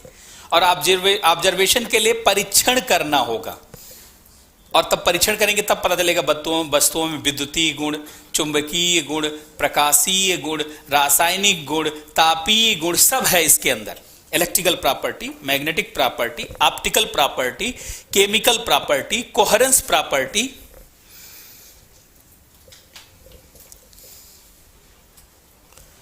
तो पहले 2 प्रश्न लिख लीजिए छोटे छोटे। पहला लिखिए, विज्ञान क्या है, इसके अध्ययन के महत्व को समझाइए। What is science, draw the importance of science. विज्ञान क्या है, इसके अध्ययन के महत्व को समझाइए 50 शब्दों में। विज्ञान क्या है, इसके अध्ययन के महत्व को समझाइए। What is science, draw the importance of science, या describe the importance of science. अब ध्यान सुनिए, इसमें क्या लिखेंगे? पहले तो विज्ञान की परिभाषा लिख देंगे, फिर विज्ञान लिख करके उसके सामने ऐसे लिख सकते हैं, चार्ट बना सकते हैं। और फिर अब इंपॉर्टेंस बताना है कि महत्व क्या है विज्ञान से लाभ, तो लिखिए विज्ञान का महत्व, हेडिंग डालिए विज्ञान का महत्व, 3-4 लाइन लिख लीजिए। लिखिए विज्ञान का महत्व। पहला महत्व क्या है आप स्वयं बताइए। विज्ञान, ध्यान से सुनिए, विज्ञान का पहला महत्व है कि विज्ञान से वस्तुओं के बारे में, वस्तुओं के सभी गुणों के बारे में या वस्तुओं के अधिकतर महत्व के बारे में पता चलता है, क्योंकि वस्तुओं में बहुत सारी चीज छिपी हुई है। अगर ऐसे साधारण रूप से आप यूज करेंगे तो सिर्फ आलू के रूप में उपयोग करेंगे, लेकिन आलू से विटामिन भी निकाल सकते हैं आप। भाई जैसे यही मान लीजिए गेहूं है, ध्यान से सुनिए, जैसे गेहूं है, अगर आप ज्यादा विज्ञान यूज नहीं करेंगे तो गेहूं से मैक्सिमम आटा बना लेंगे, मैदा बना लेंगे। लेकिन जब और पढ़ेंगे तो जानते इसी से बहुत होगा, नूडल बना लेंगे, पापड़ बना लेंगे, नमकीन बना लेंगे, ब्रेड बना लेंगे। लेकिन यहां भी विज्ञान आया, फिर और आगे बढ़ेंगे तो इसी से विटामिन बना लेंगे, इसी से फ्लेवर बना लेंगे, फिर और आगे बढ़ेंगे तो इसी से क्वांटम डॉट्स बना लेंगे, इसी से एनर्जी पैदा कर सकते। बहुत सारी विज्ञान के अध्ययन से वस्तु के अधिकतम उपयोग का पता चलता है, वस्तुओं में छिपे हुए अनेक गुणों का पता चलता है। लिखिए पहला पॉइंट, पहला लिखिए विज्ञान से वस्तुओं के अंदर अनेक प्रॉपर्टीज का पता चलता है। विज्ञान से ऑब्जेक्ट प्रॉपर्टीज के बारे में पता चलता है, वस्तुओं के अनेक गुणों के बारे में पता चलता है। जैसे भी शब्द तो अपने रखिए, आप खाली हमारे शब्दों को सुनिए, अपने ढंग से लिखा करिए हमेशा।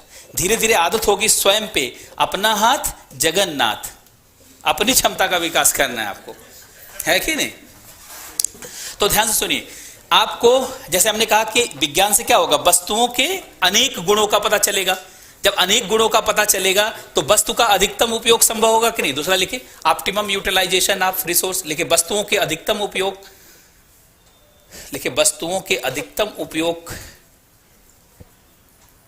को सुनिश्चित करना संभव होता है। वस्तुओं के अधिकतम उपयोग को, ऑप्टिमम यूटिलाइजेशन को, वस्तुओं के अधिकतम उपयोग को सुनिश्चित करना, बनाना, करना संभव होता। तीसरा लिखे संसाधनों का अधिकतम उपयोग होता है, रिसोर्स का, लिखे संसाधन का अधिकतम उपयोग होता है और भविष्य के पीढ़ी के लिए संसाधन बचते हैं। संसाधन, रिसोर्स का ऑप्टिमम यूटिलाइजेशन होता है, लिखिए optimum utilisation of resource itself. वस्तुओं, संसाधनों का भी अधिकतम उपयोग होता है और भविष्य की पीढ़ी के लिए भी संसाधन बचते हैं। एक ही बात है, चाहे आपने लिख दिया संसाधनों का अधिकतम उपयोग, जब अधिकतम उपयोग होगा तो भविष्य के लिए बचेगा कि नहीं संसाधन। हाँ, जिसको आप कहते हैं सस्टेनेबल डेवलपमेंट, संधारणीय, टिकाऊ उपयोग, ड्यूरेबल। चौथा लिखिए, चौथा पॉइंट। अच्छा, अगर आप विज्ञान का उपयोग करेंगे तभी जानते हैं आप वेस्टेज कम बनेगा। वेस्ट कब ज्यादा बनता है, जब आप साइंस का यूज नहीं करते। रिड्यूस, रीयूज एंड रिसाइकिल, विज्ञान के माध्यम से आप जानते हैं पॉल्यूशन को कम कर सकते हैं, विज्ञान के माध्यम से आप वेस्टेज को कम कर सकते हैं। तो अगला पॉइंट लिखिए, इससे वेस्टेज को, अपशिष्ट को कम करना संभव होता है। वेस्ट, अपशिष्ट को कम करना संभव होता है, इससे वेस्ट को, अपशिष्ट को कम करना संभव होता है कि नहीं। वेस्ट को कम करना संभव होता है। अगला लिखिए, पर्यावरण के अनुकूल संसाधनों का उपयोग संभव होता है, इन्वायरमेंट फ्रेंडली यूज, पर्यावरण के अनुकूल संसाधनों का उपयोग करना संभव होता है।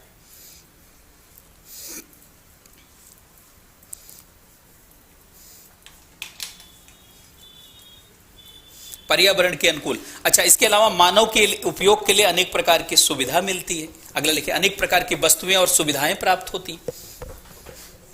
हाँ, वो सब शामिल है, चाहे तो अलग लिख ले। अनेक प्रकार की वस्तु और सुविधाएं प्राप्त होती।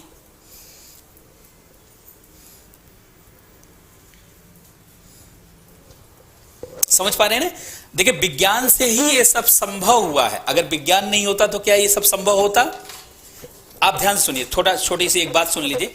जब तक विज्ञान नहीं था तब तक राजा और प्रजा में भी अंतर नहीं था। पहले अगर आप राजा हो जाते तो कोई फायदा होता क्या आपको। आपके पास भी चप्पल नहीं होता, राजा के पास भी चप्पल नहीं होता, क्योंकि चप्पल की खोज ही नहीं हुई थी। पहले राजा बनने से कोई फायदा था। मान लीजिए आप कहीं जाते, आपके पैर में कांटे गड़ जाते और राजा को भी गड़ जाते। बस राजा को क्या करते, 2-4 लोग उठा लीजिए, राजा है उठा लीजिए, डोली में बैठा लीजिए। बस इतना ही संभव था। पहले राजा होने से कोई फायदा नहीं था, पहले धनवान होने से कोई बहुत फायदा नहीं था, क्योंकि वस्तुएं ही नहीं थी। गजट था क्या इतना सारा कि टीवी खरीद लेंगे, फ्रिज खरीद लेंगे, एसी खरीद लेंगे, कार जब था ही नहीं, बहुत क्या करते, बकरी खरीद लेते, 100 बकरी हो जाती आप, भेड़ खरीद लेते आप, 50 भेड़ हो जाती, 100 ऊंट हो जाता आपके पास, 50 हाथी हो जाती, घोड़ा, यही सब तो होता। आपके पहले धनी होने से क्या फायदा था, यही था कि थोड़ा आपके पास घोड़ा ज्यादा हो जाएगा, बकरी ज्यादा हो जाएगी, भेड़ ज्यादा हो जाएगी, ऊंट ज्यादा हो जाएगा, कोई और ऐसे फायदा नहीं था। आपको पता है कि यूरोप में एक कहानी है जो हम लोग हर क्लास में सुनाते हैं। यूरोप में एक कहानी है कि विज्ञान की शुरुआत कैसे हुई। तो बताया जाता है कि यूरोप में एक राजा था, अपने राजधानी में भ्रमण के लिए निकला तो उसके पैर में कांटे गड़ गए, और जैसे ही राजा के पैर में कांटे गड़े आपातकाल की घोषणा कर दी गई कि भाई राजा के पैर में कांटे। हजारों विद्वानों को राजधानी में बुलाया गया कि क्या उपाय किए जाएं जिससे राजा के पैर में कांटे ना गड़े। हजारों विद्वानों ने सोचना शुरू किया, मैराथन बैठक शुरू की, और कहा जाता है महीनों तक बैठक की, और अंततः निर्णय लिया कि धूल और कांटे को अलग कर दिया जाए। लाखों मजदूर राजधानी में लगा दिए गए, धूल और कांटे को अलग करने की शुरुआत हो गई। लेकिन धूल और कांटे को अलग करने के क्रम में धूल के बवंडर चलने लगे। फिर सारी जनता राजधानी में इकट्ठा हुई, त्राहिमाम राजा से कि जब से आपके पैर में कांटा गड़ा है तब से हम लोगों को दिक्कत हो रही। लेकिन राजा बड़ा दयालु और प्रजा हितैषी था, उसने कहा विद्वानों से कुछ दूसरा निर्णय लिया जाए, इसको बंद किया जाए, प्रजा को दिक्कत नहीं होनी चाहिए। फिर हजारों विद्वानों को बुलाया गया, फिर मैराथन बैठक शुरू हुई। कहा जाता फिर महीनों तक बैठक हुई, और फिर निर्णय लिया गया कि सभी धूल को पानी से सींच दिया जाए ताकि आंधी और बवंडर रुक जाए। फिर लाखों मजदूर को लगा दिया गया, और ताल तलैया, पोखर, जोहड़, सबका पानी खाली होने लगा, पानी का संकट उत्पन्न हो गया। फिर जनता ने कहा त्राहिमाम सर, जब से आपके पैर में कांटा गड़ा है तब से हम लोग बड़ी दिक्कत हो रही। राजा बड़ा ही दयालु, उसने कहा कुछ दूसरा निर्णय लिया जाए। फिर हजारों विद्वानों को राजधानी में बुलाया गया, फिर मैराथन बैठक शुरू हुई, फिर महीनों तक बैठक हुई, और अंततः निर्णय लिया गया कि सारी जमीन को चमड़े से ढक दिया जाए जहां राजा जा सकते हैं राजधानी में। तो फिर जानते हैं, सबके बकरी, सबके भेड़, सबके ऊंट और गाय भैंस को मार करके चमड़ा बिछाया जाने लगा। अब एक गरीब आदमी था, उसके पास 4 बकरी थी, उसके बकरी को भी लोगों ने मारा, उसका चमड़ा बिछा दिया वहीं घर के सामने जहां से राजा जा सकते। उस आदमी ने सोचा जब से राजा के पैर में कांटा गड़ा है तभी हम लोगों को दिक्कत आ रही, क्यों ना राजा का पैर ही ढक दिया जाए। पहला कंसेप्ट आया जूता बनाने और चप्पल बनाने का। आप सोचते हैं कि कई बार कई साधारण निर्णय लगता है कि इतना आसानी से कोई निर्णय नहीं हुआ है। अभी हमको लगता है अरे भाई पैर का बना लेना चाहिए था, लेकिन सोचिए कितने निष्कर्ष के बाद आया। उसने सोचा कि क्यों ना राजा का पैर ही ढक दिया जाए, और उसका थोड़ा सा चमड़ा बचा था उसके बकरी का, अपने मन में ही सोचा कि राजा का पैर ऐसा होगा, और उसने जूते के आकृति की एक संरचना बनाई और राजधानी में इकट्ठा हुआ कि सर मेरे पास एक उपाय है, अब आपके पैर में कभी कांटा नहीं गड़ेगा। सारे दरबार में लोग उसकी तरफ देखने लगे, विद्वान भी देखने लगे कि जो हम लोग इतने दिनों से निष्कर्ष ले रहे थे कैसे इसके पास आ गया। लेकिन उन्होंने सोचा अगर राजा को ये पता चल जाएगा कि हम लोग पगला बना रहे थे उसको, और ये इतना दिमाग इसके पास था, ये साधारण काम था, तो राजा फिर हम लोगों के लिए कुछ जानते अलग निर्णय लेगा, राजा अस्त्र छोड़ सकता है। तो उसने राजा को भड़काया विद्वानों ने कि जरूर किसी शैतान ने दिमाग दिया होगा और इसको पहनने से अशुभ घटित हो सकता है। इतना भड़काया कि राजा ने उसको फांसी की सजा दे दी, जिसने पहला जूता बनाया है कि नहीं। इतना मुश्किल से आविष्कार और जानते हैं शुरुआत होती है। ऐसे फिर हजारों आविष्कार हुए होंगे और फिर हम लोगों का जीवन इतना बदला होगा। कपड़े का आविष्कार कब हुआ, लेकिन आज कपड़ा कितना अनुकूल है। जूते का आविष्कार कब हुआ, लेकिन आज जूता कितना अनुकूल। हम लोग के बचपन में चप्पल चलता था, लेकिन बहुत लोग चप्पल नहीं पहनते थे क्योंकि सबके पास होता ही नहीं था। कई लोग चप्पल पहन के आते थे, लेकिन एक रास्ते में एक चप्पल टूट गया, एक हाथ में एक पैर में लेके आते। और आपको पता है तब चप्पल इतना उसमें इतना नवाचार नहीं था, लेकिन समय के साथ ऐसा चप्पल बना जो पानी में चलने वाला अलग, भाई जूते नहीं, कैसे पानी में चलने वाले, कंकड़ पत्थर पे, मरुस्थल में चलने वाले, दलदल में चलने वाले, आज ना जाने कितने प्रकार के नवाचार हो रहे हैं। तो विज्ञान ने जीवन को व्यापक बनाया है, बहुत बेहतर बनाया है। अगर विज्ञान नहीं होता तो इस तरीके की जो मानव सभ्यता आधुनिक दिख रही है, दिख नहीं पाती। विज्ञान ने कमजोर वर्गों, वंचित वर्गों, महिलाओं, बच्चों, बुजुर्गों, सबके जीवन को, अगर मैं महिलाओं के जीवन में बदलाव की बात करूं तो बताइए, महिलाओं के जीवन को किसने बदला? किसी सरकार ने, किसी समाज ने, किसी राजनीतिक वर्ग के लोगों ने? बिल्कुल नहीं। महिलाओं का जीवन तकनीकी के कारण बदला है। हम लोगों को याद है बचपन में, 80 के आसपास की बात कर रहे हैं, पहले भोजन बनाने में सुबह 4-5 घंटे का समय लगता था, शाम को 4-5। महिलाएं सुबह 5 बजे ही उठ जाती थी और 1 घंटा बर्तन मांजती थी, क्योंकि पहले जानते खाना चूल्हे पे बनता था, गोबर का उपला, फसलों के अवशेष, लकड़ियों के अवशेष से खाना बनता था, कोयले से खाना बनता था। अब आज आपके एरिया में जैसा भी बनता रहा हो, तो फिर जब चूल्हे में लगाई जाती थी आग, तो कभी आग जल रही है, कभी बुझ रही, कभी जल रही, कभी बुझ रही, कभी 1-1.5 घंटे में दाल होती थी, फिर 1-1.5 घंटे में दूसरी सब्जी होती थी, फिर ऐसे जानते हैं कई बार तब तक 9 बज गया, स्कूल का टाइम हो गया और बच्चे बिना खाए स्कूल गए या नहीं गए। दूसरे दिन टीचर ने पूछा क्यों कल स्कूल नहीं आए थे? पूरे क्लास में 70-80% लोग कहते थे जी खाना नहीं बना था। तो टीचर कहता कोई बात, बैठ जाओ, मेरा भी नहीं बना था कल। है कि नहीं? 5 बजे खाना शुरू किया गया, 9 बजे तक नहीं बन। अब कौन स्कूल जानते कौन जा पाता था? जिसके पास पुराना खाना हो, कल वाला, कलेवा या बासा खाना या जो भी आप कहते हो अपनी तरफ, तो जानते वो खाना जिसके पास होता था वही स्कूल जा पाता था।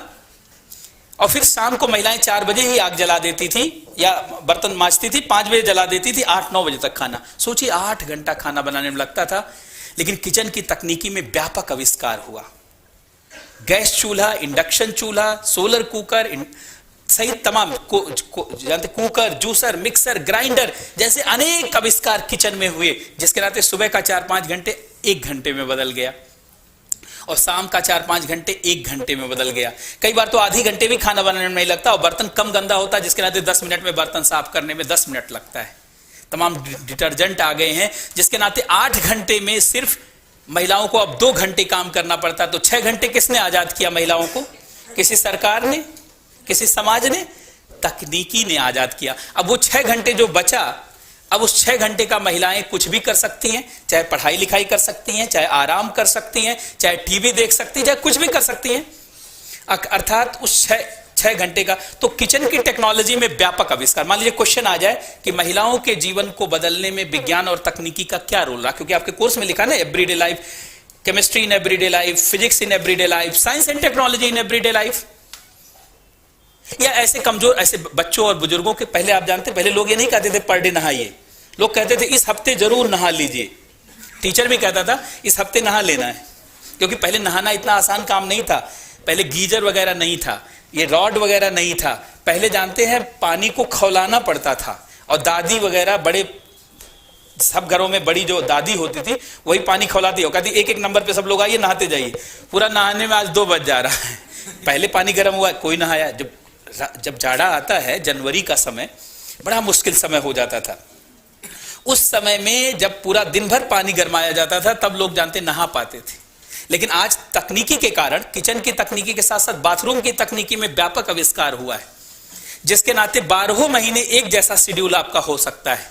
12 महीने आपका रूटीन एक जैसा हो सकता है। सुबह उठने के बाद फ्रेश होने से लेकर के पूरी दिनचर्या को एक जैसा जी सकते हैं। पहले एक जैसी दिनचर्या नहीं थी, दिनचर्या पे जलवायु का प्रभाव था। पहले बाड़मेर में होते तो अलग जीवन होता, जयपुर में होते अलग जीवन होता, यूपी में लखनऊ होते अलग जीवन होता, साउथ में चेन्नई होते अलग। आज अलग जीवन नहीं, सबका जीवन एक जैसा। कैसे? टेक्नोलॉजी के कारण ऐसा संभव हुआ है।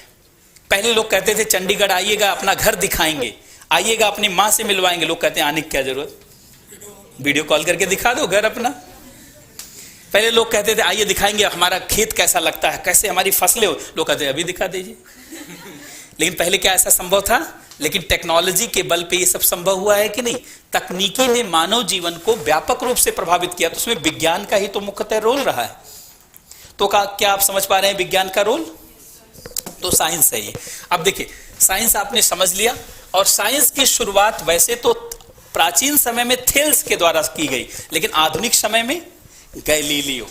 आधुनिक विज्ञान की शुरुआत और उसका विस्तार गैलीलियो के माध्यम से हुआ। इसलिए आइंस्टीन से भी जब पूछा गया कि फादर ऑफ मॉडर्न साइंस किसे कहा जाए, तो उन्होंने कहा गैलीलियो को ही कहा जाना उचित है, क्योंकि गैलीलियो ने एक्सपेरिमेंटल साइंस पे काम किया। गैलीलियो पहला वैज्ञानिक था जिसने प्रकाश की गति को निकालने का प्रयास किया लालटेन के माध्यम से।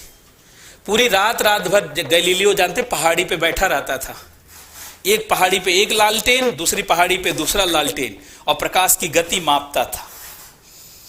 बाद में आइंस्टीन ने जब नापा तो वो अलग आया, लेकिन फिर भी उसने मापने का प्रयास किया और काफी हद तक एक्यूरेट निकालने का प्रयास किया था। तो विज्ञान इस तरीके से जानते शुरू हुआ। समझ में आया आपको विज्ञान? तो विज्ञान जानते वस्तु का ज्ञान है। ध्यान से सुनेंगे, विज्ञान क्या है बताइए? वस्तु का ज्ञान है।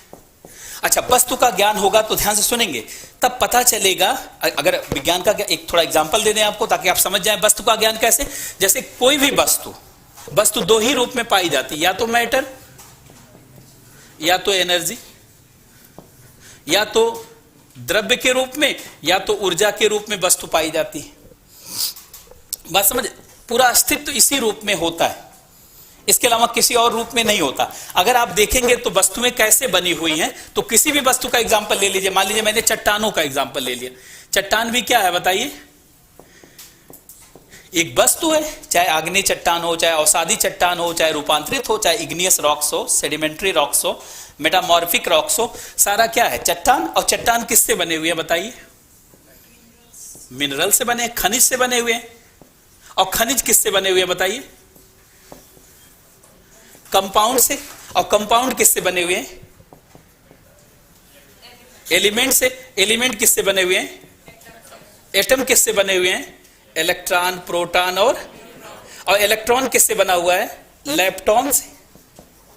और प्रोटॉन और न्यूट्रॉन किससे बना हुआ है? क्वार्क से। और लेप्टॉन और क्वार्क किससे बना हुआ बताइए? बैरियन से। और बैरियन किससे बना हुआ बताइए? फोटॉन से। और फोटॉन किससे बना हुआ? हिग्स, बोसॉन से। विज्ञान से जड़ का पता चल जाता है कि जब वस्तु को आप विज्ञान से वस्तु के मूल जानते हैं, आधार का पता चल जाता है। सबका मालिक एक है, सबका आधार एक है। कैसे? विज्ञान के माध्यम से ही समझ आता है। P1, Q1, μ1, τ1, neutrino, anti neutrino, ऐसे 48 पार्टिकल है। जब आप इसके अंदर देखेंगे तो वो विज्ञान नहीं होता तो क्या आप जान पाते? हिग्स बोसॉन गार्ड पार्टिकल है, 2013 का नोबेल पुरस्कार दिया गया इसके लिए। तो विज्ञान से ही जानते हैं मूलतः मूल सभी चीजों का पता चलता है, और फिर पदार्थ के प्रति नजरिया बदल पाता है। फिर पदार्थ के बारे में और उसके संबंध के बारे में पूरा ज्ञान हो पाता है। Are you getting my point? अगर विज्ञान नहीं होता तो क्या आप ऐसा जान पाते?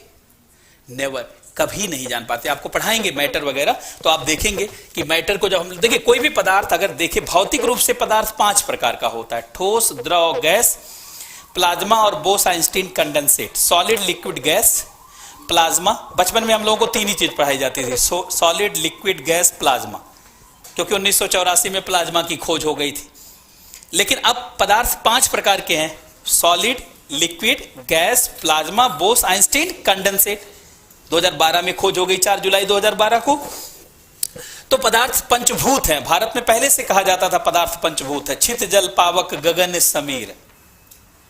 इसीलिए द्रव्य को पंचभूत कहने का चलन था। तो साइंस क्या है? वस्तु का अध्ययन है। जरा ध्यान से सुनेंगे, ये वस्तु का अध्ययन है। लेकिन मानव चेतना का अध्ययन क्या कहलाता है? अध्यात्म। मानव का अध्ययन या मानव चेतना का अध्ययन, भाई मनुष्य के चेतना का अध्ययन। जैसे आपके अंदर कितना धैर्य है, कितना करुणा है, कितना ईमानदारी है, कितना सत्यनिष्ठा है, कितना समर्पण है, यही अध्ययन क्या कहलाता है? अध्यात्म।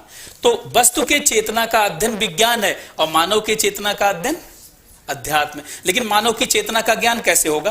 कैसे पता चलेगा आपके अंदर कौन सी चेतना है? इसके लिए क्या करना पड़ेगा आपको? मेडिटेशन करना पड़ेगा। योग का मतलब एक्सरसाइज नहीं, स्वयं से जुड़ना योग कहलाता है, और हमेशा हमेशा के लिए जुड़ना समाधि कहलाता है। स्वयं से जुड़ने का रास्ता ध्यान कहलाता है, स्वयं से जुड़ जाना योग कहलाता है, और हमेशा हमेशा के लिए जुड़ जाना समाधि कहलाता है। तो अगर मेडिटेशन होगा, स्वयं से जोड़ होगा, तभी गांधी जी क्या कहते थे, त्याग करिए। इसलिए उपवास क्यों कहते थे, उपवास करने पे ये पता चलता है, जैसे मान लीजिए हम भूखे रहेंगे 8 घंटा, तो 8 घंटे बिना भूखे रहने की क्षमता आ जाएगी। अगर हम लगातार खड़े रहेंगे तो हमारी क्षमता विकसित हो जाएगी, खड़े होने की लगातार हम लिखेंगे, धीरे धीरे लिखने की क्षमता का विकास हो जाएगा। आध्यात्मिक विकास कैसे होता है, स्वयं से जुड़ करके, प्रैक्टिस करके। बात समझ रहे हैं? तो मेडिटेशन, और मेडिटेशन करने से क्या होगा, एक्सपीरियंस होगा, और एक्सपीरियंस होने से क्या मिलेगा, रिजल्ट मिलेगा। और कैसा रिजल्ट मिलेगा, व्यक्तिगत, पर्सनल। जबकि विज्ञान के परिणाम क्या होते हैं, सार्वभौमिक। ये देखिए व्यक्तिगत, और यहां पे क्या करना पड़ेगा, ऑब्जर्वेशन, और इसके लिए क्या करना पड़ेगा, एक्सपेरिमेंट, और यहां से क्या आएगा, रिजल्ट। लेकिन इसका रिजल्ट क्या है, यूनिवर्सल, लेकिन इसका रिजल्ट क्या है, पर्सनल। तो विज्ञान वस्तुओं के का अध्ययन है, वस्तुओं के चेतना का अध्ययन है, और अध्यात्म मानव चेतना का अध्ययन है। मानव की कौन कौन सी चेतना, जैसे सिंधु घाटी की सभ्यता में मानव के पास कैसी चेतना थी, मानव के पास अच्छी चेतना थी, तभी नगर बसाया। दुनिया का पहला नगर किसने बसाया, हमें लोगों ने। पहले किसी को नगर शहर बनाना नहीं आता था। दुनिया की पहली नगरीय सभ्यता कौन सी है, सिंधु सभ्यता। मूर्तियां बनाया, तो जैसी चेतना होगी वैसी मूर्ति बनाएंगे, जैसी कल्पना होगी वैसी मूर्ति बनाएंगे। तो मानव चेतना, ये भी आपके कोर्स में है, ये भी आपके कोर्स में है, लेकिन ये वाले पोर्शन को मैं लेकर के अभी चल रहा हूं। अब देखिए, जब साइंस आपने पढ़ा कि साइंस वस्तु का अध्ययन है, तो जरा देखा जाए साइंस में जो अलग अलग पार्ट हैं वो किस चीज का अध्ययन है। जैसे साइंस में सबसे पहले फिजिक्स, फिजिक्स बताइए, भौतिकी, ये किसका अध्ययन है। How any matter behave through time and space.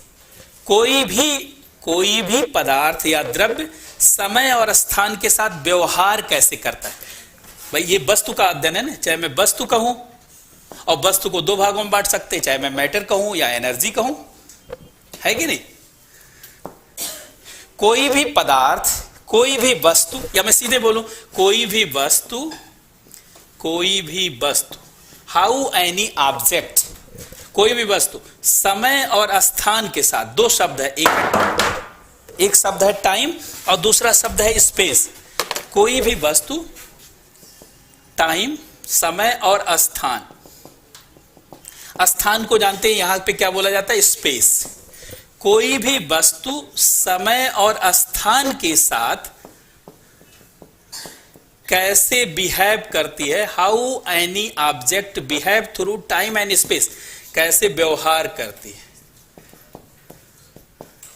उसी के अध्ययन को क्या कहा जाता है, फिजिक्स कहा जाता है।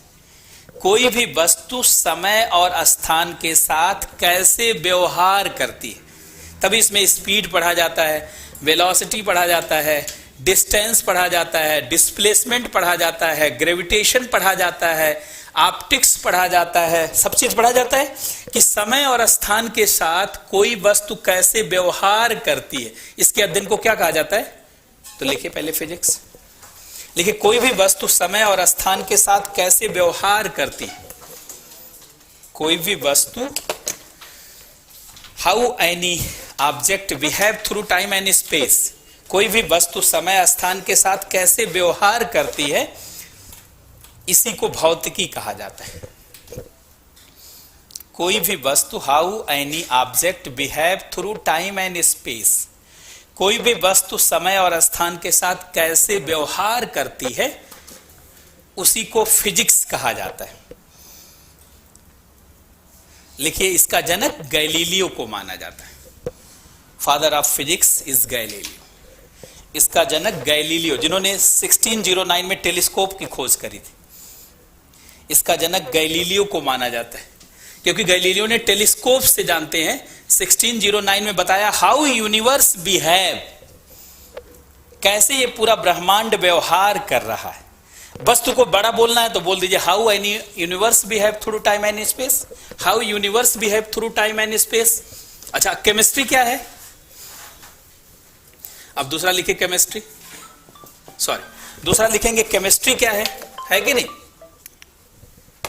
रासायन विज्ञान,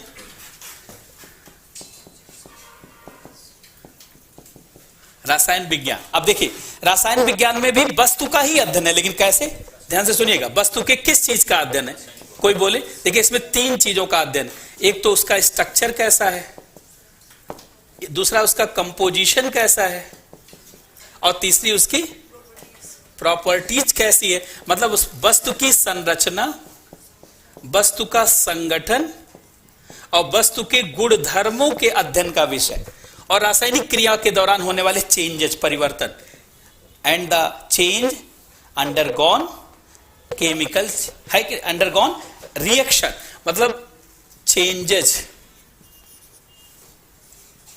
इन रिएक्शन। अब क्रिया में परिवर्तन, अब क्रिया में परिवर्तन। तो क्या हम लोग परिभाषा देंगे कि किसी वस्तु के संरचना, संगठन, गुणधर्म और रासायनिक क्रिया के दौरान होने वाले परिवर्तन के अध्ययन के विषय को क्या कहा जाता है? Chemistry, the study of object, structure, composition, properties and chemical change, है कि नहीं? या प्रॉपर्टीज चेंज, जो भी लिखना है। अगर ये 3 चीज भी लिख देंगे तो एग्जामिनर आपका नंबर नहीं काटेगा। मान लीजिए क्वेश्चन आ जाए कि रासायन विज्ञान क्या है, दैनिक जीवन में इसके महत्व को समझाइए, 100 शब्दों में आ गया सवाल, तो परिभाषा तो पहले पता होना चाहिए। और परिभाषा कैसी? सिविल सेवा के लिए, सिविल सेवा में हर चीज क्लियर बताई जाती है, घुमा बच्चों जैसा नहीं कि जैसे बचपन में हम लोगों ने पढ़ा विज्ञान क्रमबद्ध व्यवस्थित ज्ञान विज्ञान। किस चीज का क्रमबद्ध व्यवस्थित? वस्तु का ज्ञान विज्ञान है। या आप लिखिए वस्तुओं का क्रमबद्ध व्यवस्थित ज्ञान विज्ञान है, तब भी नंबर आपको पूरा मिल जाएगा, 2 में 2 नंबर मिल जाएगा। एक्यूरेट आंसर आपको लिखना है, तो लिख लिया आपने कि वस्तुओं के संरचना, संगठन, गुणधर्म और रासायनिक क्रिया के दौरान होने वाले परिवर्तन का अध्ययन क्या कहलाता है? रासायन विज्ञान। कौन है जन्मदाता इसका? एंटोनियो लेवोजियर, है कि नहीं? जिसको लेवासियो भी लोग बोलते थे, सामान्यतः हिंदी माध्यम में पढ़ने वाले लोग, लेकिन अगर आप अंग्रेजी लिखेंगे तो एंटोनी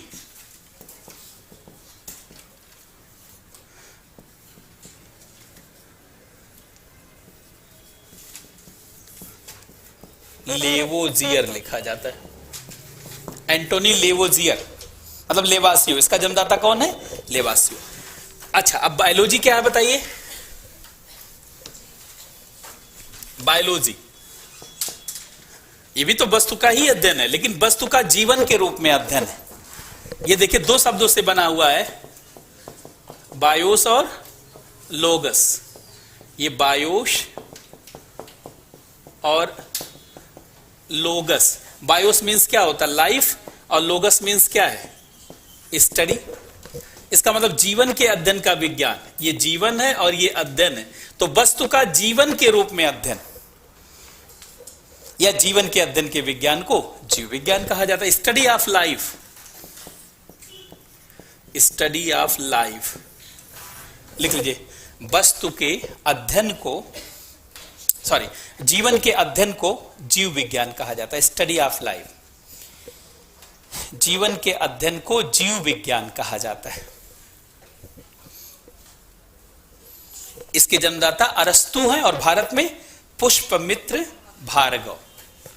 लिखे, इसके जन्मदाता अरस्तु हैं और भारत में पुष्पमित्र भार्गव। लेकिन लाइफ के बारे में हमारी सोच जानते हैं सीमित है। जीवन क्या है? What is life? ध्यान से सुनिए, आपके कोर्स में इसीलिए सेल से शुरुआत किया है उसने। जीवन देखिए, जैसे मान लीजिए ये कोई, मान लीजिए मैंने मनुष्य का एग्जांपल दिया। देखिए ये मनुष्य जीवन है कि नहीं? ये ऑर्गेनिज्म है। मनुष्य क्या है? जीव है ना। जीव को क्या बोला जाता है? ऑर्गेनिज्म। तो मनुष्य जीव है, लेकिन ये मनुष्य की बॉडी किससे बनी हुई है? ऑर्गन से। भाई अंगों से ही तो शरीर कैसे बनता? अंगों से। और अंग किससे बनते बोलिए? ऊतकों से, ऊतक से अंग बनता है, और ऊतक किससे बनता है? सेल से। और सेल किससे बना हुआ भाई? सेल का पूरा विकास, सेल के अंदर क्या पाया जाता है? न्यूक्लियस। और न्यूक्लियस के अंदर क्या पाया जाता है? क्रोमोसोम्स, क्रोमेटिक नेटवर्क है ना, क्रोमोसोम्स, गुणसूत्र। और गुणसूत्र किससे बना होता है? डीएनए। और डीएनए के अंदर क्या हो सकता है? जीन। हो भी सकता है, नहीं भी हो सकता है। तो जीन बहुत छोटी संरचना, जीन से डीएनए, डीएनए से गुणसूत्र, गुणसूत्र से नाभिक, नाभिक से कोशिका, कोशिका से ऊतक, ऊतक से अंग, अंग से जीव। अब जीव के समूह को क्या कहा जाता है? पॉपुलेशन, जनसंख्या। और इसके समूह को कम्युनिटी, समुदाय। और समुदाय के समूह को इकोसिस्टम। ये भी आपके कोर्स में है ज्योग्राफी में, इकोसिस्टम। और इसके समूह को बायोम। और बायोम के समूह को बायोस्फीयर। ये जैव मंडल है, ये जीवोम है, ये परितंत्र है, ये समुदाय है, ये सब जीव ही तो है। अब इसके अध्ययन को कहा जाता है इकोलॉजी। इसके अध्ययन को कहा जाता है इकोलॉजी। इकोलॉजी क्या है? आधुनिक biology, modern biology is ecology. और इसके अध्ययन को क्या कहा जाता है? बायोलॉजी। इसके अध्ययन को बायोलॉजी कहा जाता है, लेकिन इसका मतलब बायोलॉजी यही नहीं है, ये भी बायोलॉजी है, ये जीवन का बड़ा स्वरूप है। इसके अध्ययन को कहा जाता है मॉलिक्यूलर बायोलॉजी। और इसके अध्ययन को कहा जाता है कैरियोलॉजी। इसके अध्ययन को कहा जाता है साइटोलॉजी। इसके अध्ययन को कहा जाता है हिस्टोलॉजी। इसके अध्ययन को कहा जाता है फिजियोलॉजी, शरीर क्रिया विज्ञान। ये भी आपके कोर्स में है। हिस्टोलॉजी आपके कोर्स में नहीं है, लेकिन साइटोलॉजी है, कैरियोलॉजी, मॉलिक्यूलर बायोलॉजी और ये इकोलॉजी। अर्थात इस पूरे स्वरूप को हम लोग समझेंगे, तब जान पाएंगे कि बायोलॉजी मुख्यतः क्या है। जीवन का मतलब जो दिखाई दे रहा वही जीव नहीं है। पहले जानते हैं जीव किसे माना जाता था? जो ऐसे नंगी आंख से दिखाई देता था, ऐसे। लेकिन बाद में माइक्रोस्कोप की खोज हुई। जानते हैं बाद में माइक्रोस्कोप की खोज हुई 1674। माइक्रोस्कोप की खोज कब हुई? एंटोनी वान ल्यूवेनहाक ने किया। जब माइक्रोस्कोप की खोज हुई तो पता चला कि जो आंख से नहीं दिखाई देता है वो भी जीव है, बैक्टीरिया। भाई बैक्टीरिया, वायरस, जर्म्स, इंसेक्ट्स, जीवाणु, कीटाणु, विषाणु, कवक, शैवाल। तो फिर माइक्रोबायोलॉजी का विकास हो गया। आगे चल करके जब इलेक्ट्रॉन माइक्रोस्कोप की खोज हुई तब पता चला जीव यही नहीं है जो सेल, और जिसमें सेल के अंदर क्रोमोसोम, डीएनए, जीन वगैरह व्यापक संरचनाएं हैं। फिर मॉलिक्यूलर बायोलॉजी की शुरुआत हो गई और ऐसे ऐसे जीव विज्ञान का व्यापक विकास हुआ। और आधुनिक समय में जीव विज्ञान व्यापक अर्थों में जाना जाता है। तो साइंस की समझ हो गई सबको।